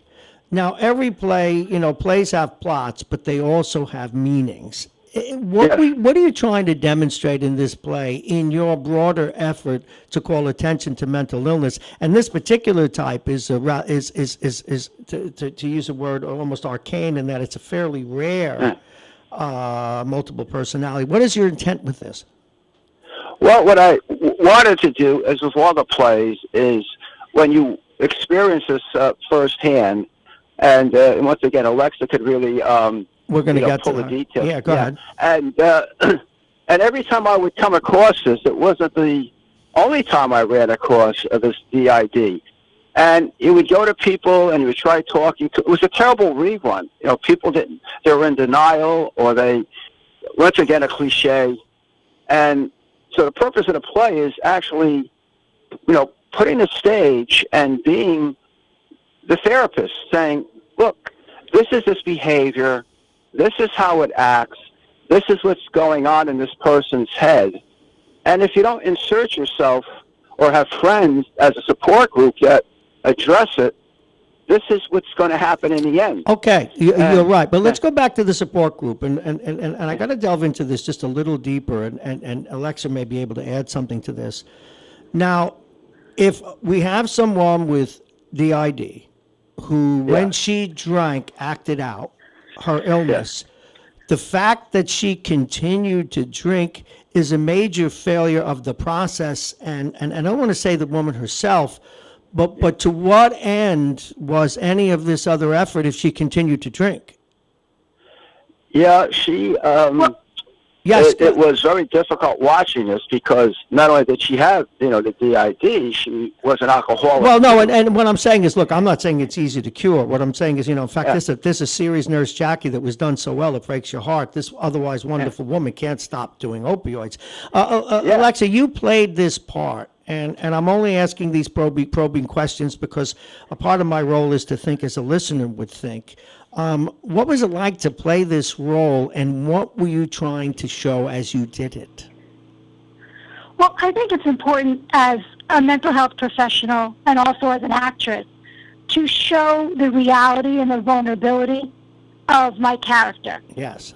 Because I think it's important that people they might not be able to relate to it, but I think to be able to see the humanness. And I think also with my character, there had been a lot of trauma. There had been a lot of abuse in her life, addiction in her life prior. That's really important. That's not an excuse for her behavior.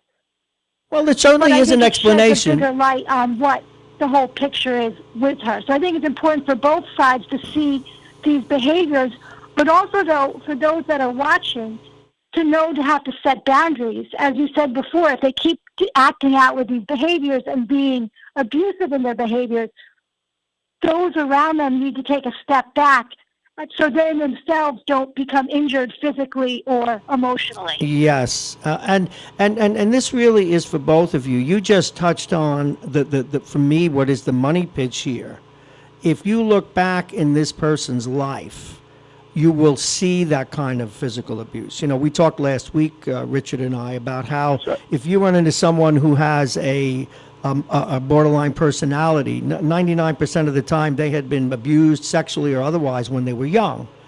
And so there are generally reasons. I mean, some people have genetic problems, but the past is prologue in these instances, isn't it, Alexa? Yes.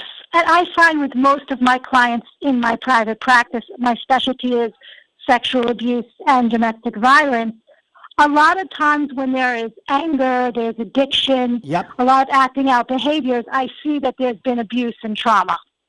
So now let's get to the play. What I think you captured it to show the humanity of the person, and what people don't see, and I've always been fascinated by this, they don't see the underlying pain that is both conscious and unconscious in that person. And Richard, is that the money part here for you, to people to see that as well? Yes, exactly. Because what I always try to do in my plays is, when we talk protagonist, antagonist, from a literary purpose, it's the good person versus the bad person. So in all the plays, you're looking at the antagonist, or this boo hiss, what a terrible person, and then at the end, when they reveal who they really are and their pains, they become the protagonist for being the spokesperson for a mental illness and bringing attention to it. Which is why the three of us are here in this instance. My name is Bob Marrone, folks. You're listening to Radio Westchester Mornings with Bob Marrone, a long-form interview. Our guest, playwright, author, play producer as well, Richard Cerulli. With him, one of his actors. And now your full name again, but I also want to say she's also a licensed social worker. Your full name, Alexa? I'm sorry, I didn't get it before. Oh, Servo Didio. Rubidio? Good Italian. Servo Didio. Servo Yes. Didio. Well, that's a lot of syllables. Yes. Servo Didio. Okay. If you played sports, that'd be a big name on the back of the shirt. Alexa, you've been acting how long, and how do you like working in these plays?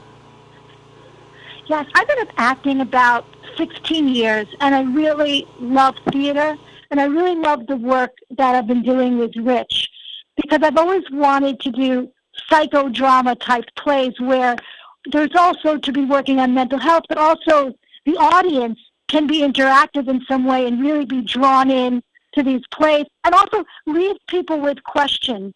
Have a discussion where they can take home and really talk about what they've seen, which I think is so important, which happens a lot with Rich's plays.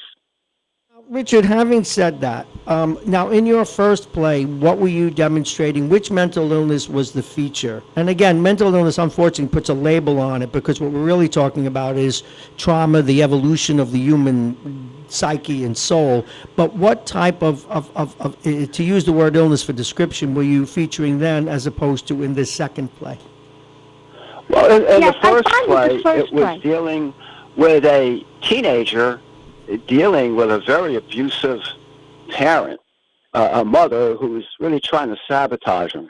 And Yes. to show how, if you stick to your wits and are well grounded, how you could actually survive that without having become a victim of the victim, and then wind up in life, with your own series of problems, because you're mimicking the behavior of the victim. Maybe not, because it's genetic. It's just on a behavioral level. Mm-hmm. So I was trying to tell people, sometimes you have to just understand in life that maybe your parents really don't love you, and that's life, and you can't really change that. Yeah. There was a famous movie, Ordinary People, that was done very well and demonstrated that the mother clearly either didn't love this person or couldn't show it. I almost chilled every time the lead actress there, Mary Tyler Moore, couldn't hug her son. So your point is well taken, but also sometimes it isn't even that they don't love it, they don't know how to show it. They're two different things. Having said that, okay, we've got plays like Ordinary People. We have these kinds of things. Where do you want to take this art? Both you as a producer and writer and playwright, and you, Alexa, as an artist in your own right, as an actress. What else do you want to feature? What else are you working on? Because one that I would beg for you to do is on the very what true serious depression is really like. But anyway, continue. What's your next work? All right. Well, the last play we did was Thoughts for a Lost Friend, and I'm just saying this because on this one we dealt with two baby boomers connecting after 40 years, seeking closure of a lost friend, that never returned from Vietnam. And the anguish that the person felt for a decision they made, and it was guilt-ridden because of his honor, he becomes an alcoholic, a drug addict, and everything else, because by living up to his honor, it was devastating. So, that's a theme in a lot of the plays. But the next play is, and Alexa and myself are working on it now, is Bottle Cap. Bottle Cap? Okay, go ahead. And this one is done in the same theme. Is it's an adult son dealing with a bipolar, toxic father. Here we go again. Now, your plays, and I'm sure if we looked into the background of the dissociative personality, your plays focus a lot on parenting, do they not? And then we'll get back to this. Okay. I have to ask this. What drove that? Well, I think that, there was, I think in life, we've all came across this little plaque that said, children learn what they live or what their parents taught them. And I can't actually remember the actual name of it. And I read that, many, many years ago, and it left an impression on me because I said, just think of how many people are mimicking their parents' behavior because they're my parents. They can always do right. And they never question the judgment of their parents. And they, in turn, don't have a very healthy life mentally because they can't discern. And, even a number of people told me, they would say, I can't go through life believing that my parents didn't love me and everything they told me wasn't true. Well, then there's that whole dynamic, if I may, and I want to go to Alexa, if I may, because as a social worker, there's the old, when you're in therapy, the early on in therapy, the doctor has to struggle with teaching a patient the duality that you can love and hate the same person at the same time. There's this thing when someone like yourself gets someone like me in therapy, and you say, so you were angry at your mother for that. Oh, don't start telling me I hate my mother. I love my mother. And then you never get to what the feelings were. That's a huge dynamic problem in your profession as a social worker. How do you deal with it, Alexa? Well, when a client comes into my office and we work on something like that, first, I think it's important for them to be able to express and acknowledge the wrong that they felt that has been done to them. And then once they're in a safe place where we can work through that and they feel that they can start healing from it, I think it's also starting to acknowledge and understanding to some degree the best that we can the parents' difficulties or the parents' capacity of love, capacity of compassion. A lot of times when there are personality disorders, certain emotions that we take for granted, they don't possess, they don't have. So sometimes we can work through that healing process with clients that, yes, it was horrible what their families have done to them, but also a lot of times when there's these different disorders, the capacity of empathy is not present. And then it's really finding closure and being able to move forward so they don't carry this on throughout their life. They don't have to ever forget it or say it never happened, but I think for them to find peace so they can start healing and change that lens that they've been looking at life. We're talking with two very interesting people. Of course, Alexis, Sarah, I want to pronounce it one more time and it'll stay in my brain, Alexa. Your last name, Sarah Biello? Sure. Cervo Didio, and of course we're talking with playwright and author, and they do have a theater company here in Westchester that we'll get to, Richard Cerulli, and their plays and his book and their work focus on using art to underscore mental illness and calling attention to it, and they do a wonderful job. Just something that I was wondering if at all you'll ever get to this. In my own little, we all have our, I wouldn't even call it a theory, but just an observation is a better word. I'm going to name some names: John Lennon, Dylan Thomas. I almost forgot the gentleman who wrote. Edgar Allan Poe, to name a few. And then some people on the other side of the ledger, such as the Son of Sam killer, Ted Bundy. Clearly, there is a connection and it's I don't know how much it's documented in your work, Alexa, but people who have been adopted or abandoned at birth. Now, many go on, they never have great lives, I understand that. But X numbers, even if they're not consciously aware of it, okay, develop all kinds of issues. What is it about even infancy that a child can be aware of abandonment and then have an effect on the rest of their lives?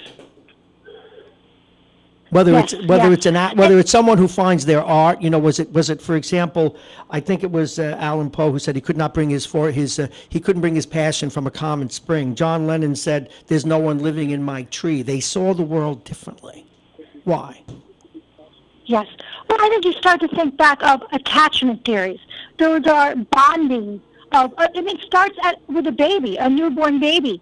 When the baby is crying, does mom or dad come right away? Is mom and dad comforting? Does mom and dad not come at all? And so many times people don't realize the importance of that. So as a baby is growing up, as a child is growing up, they learn how to deal with what their parents' personalities are. They will learn if mom or dad never soothe them when they're crying at a certain age, they learn to turn inward. Or if mom or dad are happy, they learn to trust that when I'm in pain, someone I love will come and take care of me. Or if mom and dad are very angry and mad at me when I'm crying, they learn, okay, I'm bad, something's wrong when I reach out for help. Mm-hmm. And I think so many times it's interesting to see this. And with Ted Bundy, the most interesting was, he worked on the suicide hotline. Mm-hmm. While he was out doing all these mass killings, he was helping people who were suicidal, which is, just fascinating to see both sides, that he could possess such extremes in his own self. Just extraordinary. And I guess in your field you've seen work. And then we read about there are some children who've been in foster homes and go over from parent to parent. Yet many turn out great, but still, what about that kind of confusion and theories of abandonment? Yes, and I think again it goes to, does that child have an identity? Do they have consistency, stability? Everyone who's been adopted or foster care doesn't mean they lack that. But who's been that important figure in their life? A lot of times I've worked with children in foster care or that have been adopted. It's finding that identity of who they are and who they are as a person and what's stable. A lot of times I've worked with foster kids who've been bounced from home to home, and I've found a lot of times they hoard. They will collect pencils, they will collect dust, they will collect pennies, because this is the beginning of something that they own, that's consistent, that they can take with them from foster home to foster home. And it doesn't seem like it would make sense to someone on the outside, but this is who they are. These are their belongings, which they so long to have is to belong. Now let's swing this back to Richard. As a playwright, Richard, will you be doing stuff in the future too that focuses on these kinds of very common and everyday issues where we see springing from that perfectly healthy people, odd people who become artists, and they say it with the best of intentions, and those that don't quite make it? Yeah, I mean it's obviously something in the works, and I think I could. I think I will just make reference to one of the plays that we did called "A Lonely Summit," and Alexa played the main role again, and she actually took the role of a therapist, and it takes place between a idealistic baby boomer reflecting on all his good deeds in life. And I think I could turn this over to Alexa now for her to voice her opinions on, what was the theme of A Lonely Summit from a therapist's point of view. Go ahead, Alexa. Yes, well, I think it really goes through showing the stages of therapy and also how people's experience in life make them who they are, and also can also show and shape who they are, but with the right people around them, they can really get better insight into what's going on. But also, I think as the character of myself as the therapist and the client that comes in the other lead role, it's the forming of the bond of a trusting relationship, but also realizing his life is he's always done what's best for himself, what's best for other people, to see the good in people, to do the right thing. And he's found throughout life he's always lost or has been mistreated. So it really just shows his journey, but also that the integrity that he has as a person to keep pushing through even though the odds keep coming against him. That's so interesting. And you talk about how therapy works. And again, this is all about you guys, but I'll use my own experience just to add a little bit of leavening effect or spice.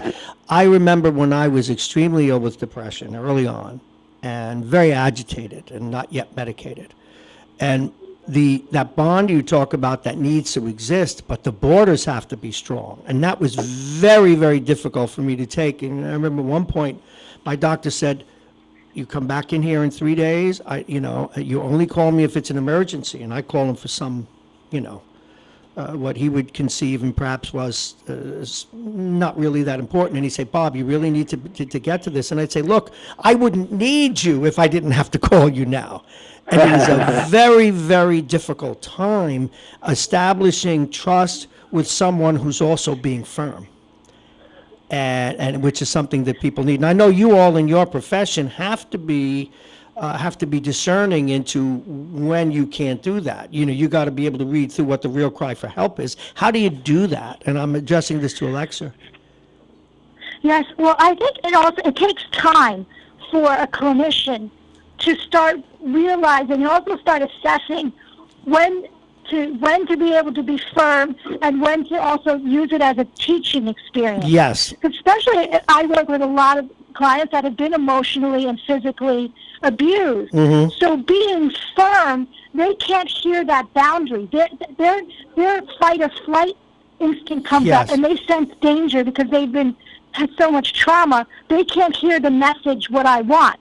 The boundary is not about being strict. Boundaries, for me, is about teaching the client that they can have time to take a step back, but also not to keep feeling so that, when you get into that pattern, that they can also self-soothe. But I don't definitely want them to feel like, okay, this is a danger, this is a threat. Well, but of course, process. Do you want to know, for we who have been patients, what the most miserable words in the world are early on? It's time to stop. Yes. Those words to us when I was there, it's time to stop. No, I got so much more I want to talk about. But these are people that you're teaching. You want to get them back and living their lives and not be codependent, if you will. So it's time to stop, and now you got to compartmentalize your feelings until we open them up again. It's very, very difficult. But now, have you been able to demonstrate these things yet in the play as you acted as a therapist? Yes. To some degree, yes. I was able to show some of that. But I was also able, again, to say at the end, okay, we were at the end of the session, but then also let my client, the other actor, be able to also have some sort of control. Of course. Because I think that's important of the relationship. It's not about me being the authority. It's about us being on a team. Mm-hmm. I'm there to facilitate. I'm not there to say what's going on and be the authority. Now, Alexa, and then we're going to get back to our playwright in a moment, but they're both on the line with us now.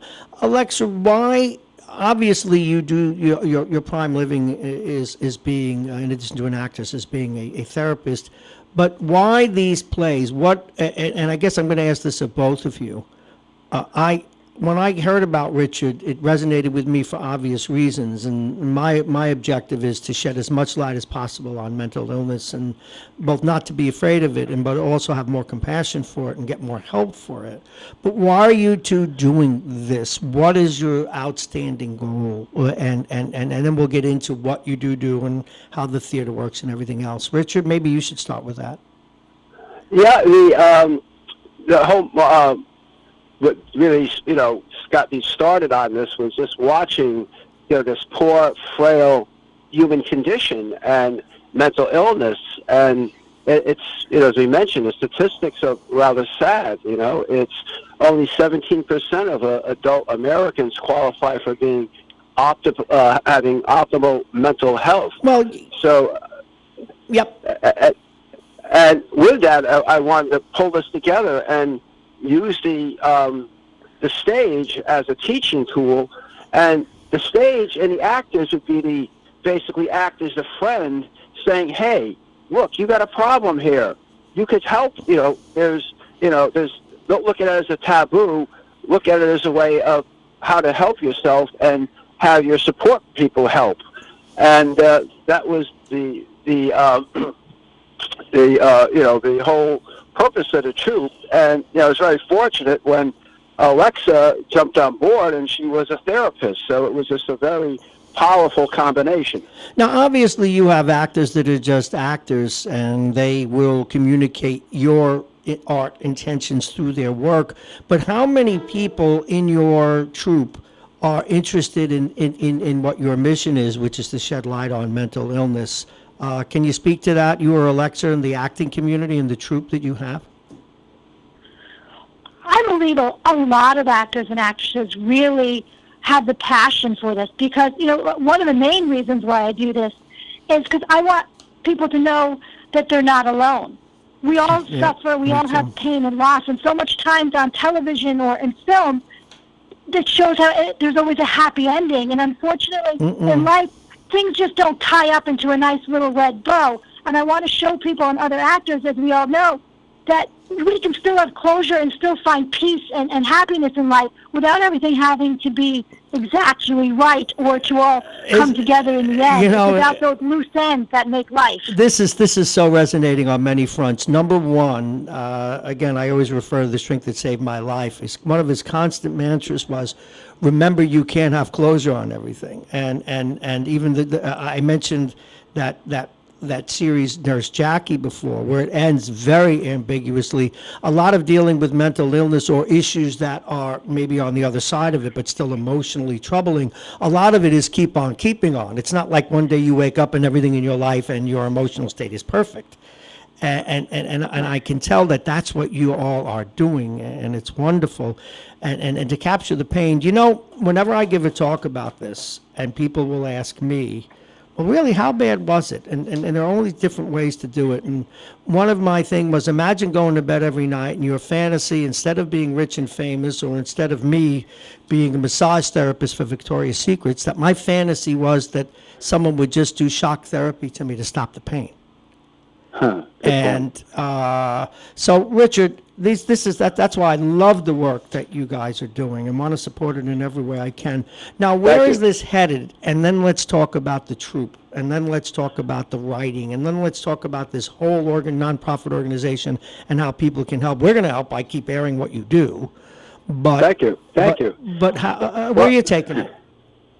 Well, I would just have to really thank all of my cast members. I'm very blessed because I have some very, very talented people, very, very dedicated to the cause, and also very even-keel thinkers. And so we're starting to gel this because we call ourselves an existential troupe, and that extends, of course, into the acting, the playwriting, and also our music. And and we're going to continue that, but what has really been a big motivator for all of us is after the plays, when we have those, post-show sessions. Yes. When people come up to us and say, I really learned something today. Something like this is something that is so simple, but due to my training in life, I never saw this, and you opened our eyes. And so with that, we're going to be working on quite a number of plays, and I'm working with Alexa now on Bottle Cap and a few other plays coming up. One is actually going to be a bit of a musical. One is a comedy, an existential comedy called The Devil's Tale, about the contradiction of life. Go ahead. And how there's a very gray line between good and bad. Oh my goodness, this is the purpose of all art, in my view, is the paradoxes and the subtleties. Well, not all art, but hey, you use the term many, many times since we've met, existential. Now, it means many things to many people, from philosophy to the ability to survive as a species, as a planet. Yeah. In what context do you use that term? Well, the Using existential in a nutshell, it's taking our existence and turning it into an essence. So just don't follow the crowd and do things because the crowd's doing it because you want to be accepted, but you're miserable. So it's to carve out your own identity. And also, I'm a very spiritual person, so it's not a criticism by any sense. But where existentialism picks up is where organized religion and traditional philosophy fall short, and that is, all religions teach about being a good person, as do philosophies. But as we all know, when we enter life, if you're a good person, many people are not. So existentialism, and what our troupe does, is try to get people to think on how you can navigate life as a good person and have to deal with this. And I thoroughly Alexa understand. Alexa and myself have a lot of discussions on this, where if you're going to be a good person, do it for a good person, to be a good person, and don't expect a marching band or a reward for your good that's actions. true, but aren't you? But you're really talking about something that Christopher Hitchens spent most of his life trying to deal with, which was that organized religion isn't necessary to be good, but also the issue with organized religion and books and even following demagogues is that you're following some script that's tyrannical that tells you what good or bad is. Exactly. And life's anything but that. So very, very interesting. What about you, Alexa? What is your commitment to this, and how do you see it, and where do you think the troupe will go? And then we want to get into some practical issues of where the theater is, when you rehearse, what you do, what kinds of members you have, and how people can participate. But let's talk to Alexa one more time about that. Why do you do this, and how will you continue to work with Richard? Well, definitely, I'm 100% committed to the acting and also to the mental health side of it. I think it's so important to keep spreading hope and spreading education through these plays.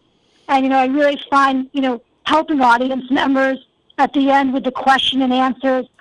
Sometimes they send in questions that can be answered. And I think it's really important for people, especially in this day and age, to have a community and to have a place where they can come to and be honest about what they're going through and not feel judgment, and also start lifting that stigma on mental health, and also bring up the discussion so people can start having these tough discussions.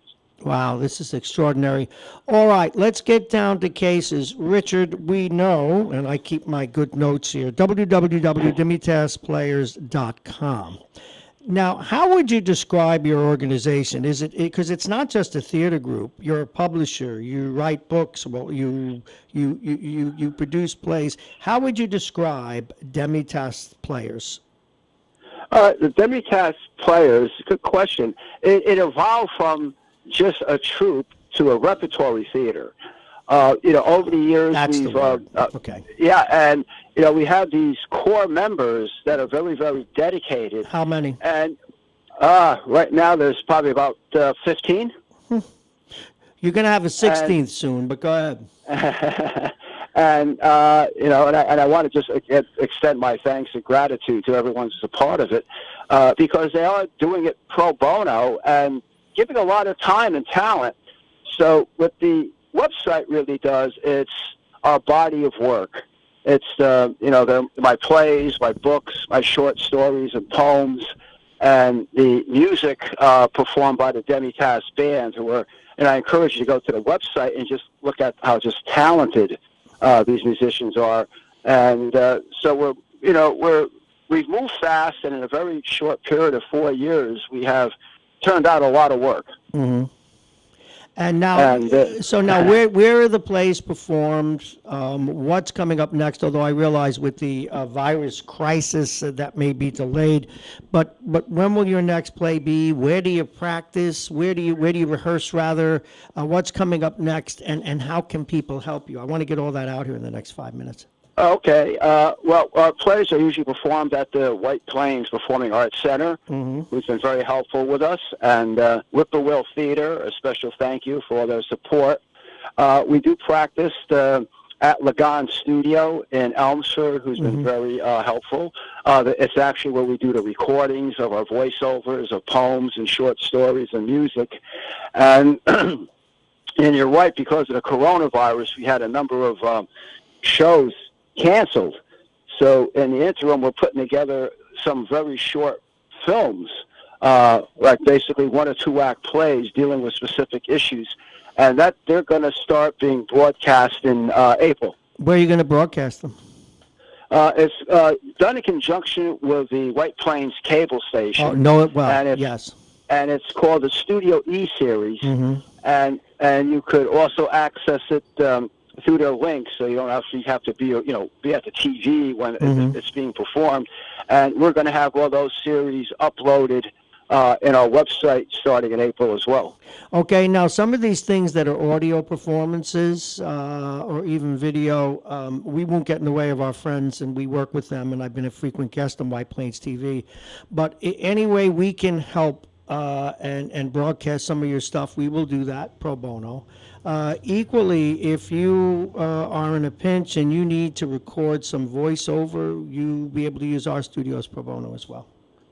Oh, thank you. That's very generous. That's a very, very big help. We could certainly use help in that capacity.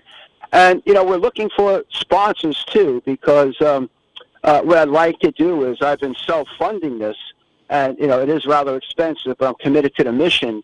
And also I'd like to, we are a not-for-profit, and, move the troupe into, a living repertory theater. I'm looking to form a board of directors and, really take vision and move it up into even indie movies as well. Sure. Would you like to add anything to this, Alexa? And I want to thank you for making time for us today. As you can tell, I care a great deal about this. Yes. Well, again, thank you for having me on. And I just want to encourage everyone to really support our work, support mental health, and, to contact us, to come see our shows, to come look at the website. Please send any questions and any ideas and the feelings about the work that we're doing, because we really want the community to be involved, and we really that makes us who we are. Well, and you know what we can figure out too, among I guess the three of us, or myself and Richard certainly, is how we can do something regularly that also demonstrates what you do. Something. I mean, we're going to continue to meet like this, but I think it's going to morph into where some of your performances and special things that you're working on, where we can help promote that for you. Oh, that would be a great help. Yeah, we would love to. Thank you. Share some of our, because we record and all our performances and share them with you. And if you'd like to broadcast them, we would be most grateful for that. Richard, we'll talk more off the air. I've been open about my own issues on radio now for the 20 years I'm doing it, and I still can't help but feel the pangs of sadness, knowing how horrible mental illness and depression, etc., were and are. So anyway, we can help here at Radio Westchester. We will. Now, Richard, what I need you to give us is the website one more time, phone numbers, and if sponsors want to help you, how they can help you. Oh, yeah, we're definitely in need of volunteers and sponsors, and that will help us reach a larger audience and keep turning out the work. The website, www.demitasplayers.com, and that's DEMITASSE players.com. And there is contact information on the website, but I will give you my personal phone number because I think this is a very personal issue, and my personal cell is area code 845-380-2872. Give it out again. Area code 845-380-2872. Well, I want to thank you once again. We'll do this again next week, and then we'll morph it into something where you can also demonstrate your wares. Richard Cerulli, keep doing what you're doing. Alexa, thank you so very, very much for making time. I'm sure we'll meet. I'd like to get more involved, and you all have a great day. Thank you. Thank you for your help, Bob. Okay, we'll be in touch. Thank you. Thank you. Bye. Well, that slams the lid on things for today, and we're going to change the music now. I just wanted to set a tone there, but we've got to go. But meanwhile, while the crisis of this virus takes a grip and we have to work our way through it. And we have no choice. It's like some of the people that they are trying to help. You have a choice. You either have to move through it or run from it.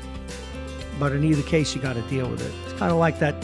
For those of you who are Christians, one of the best lines in all Christianity is when Jesus is in the garden and he says, he asks his father to make the cup pass from him. And then in effect, father says, then you have to drink it. You have to go through it. And so we will.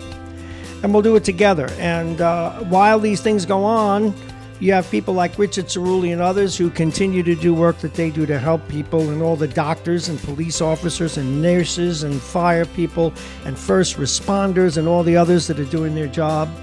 Hopefully politics will stay out of it. We need now to support the president, the governors, our local people in dealing with this. Again, I want to thank Richard Cerulli, and I got to figure out how to better pronounce Alexa's name. I want to thank our guests today, Vince Russo, Janelle Albritton, Steve Callis, Dr. Victor Sternberg, and yes, his show will be coming back, Politics and Your Health, starring Victor Sternberg, True Radio Westchester.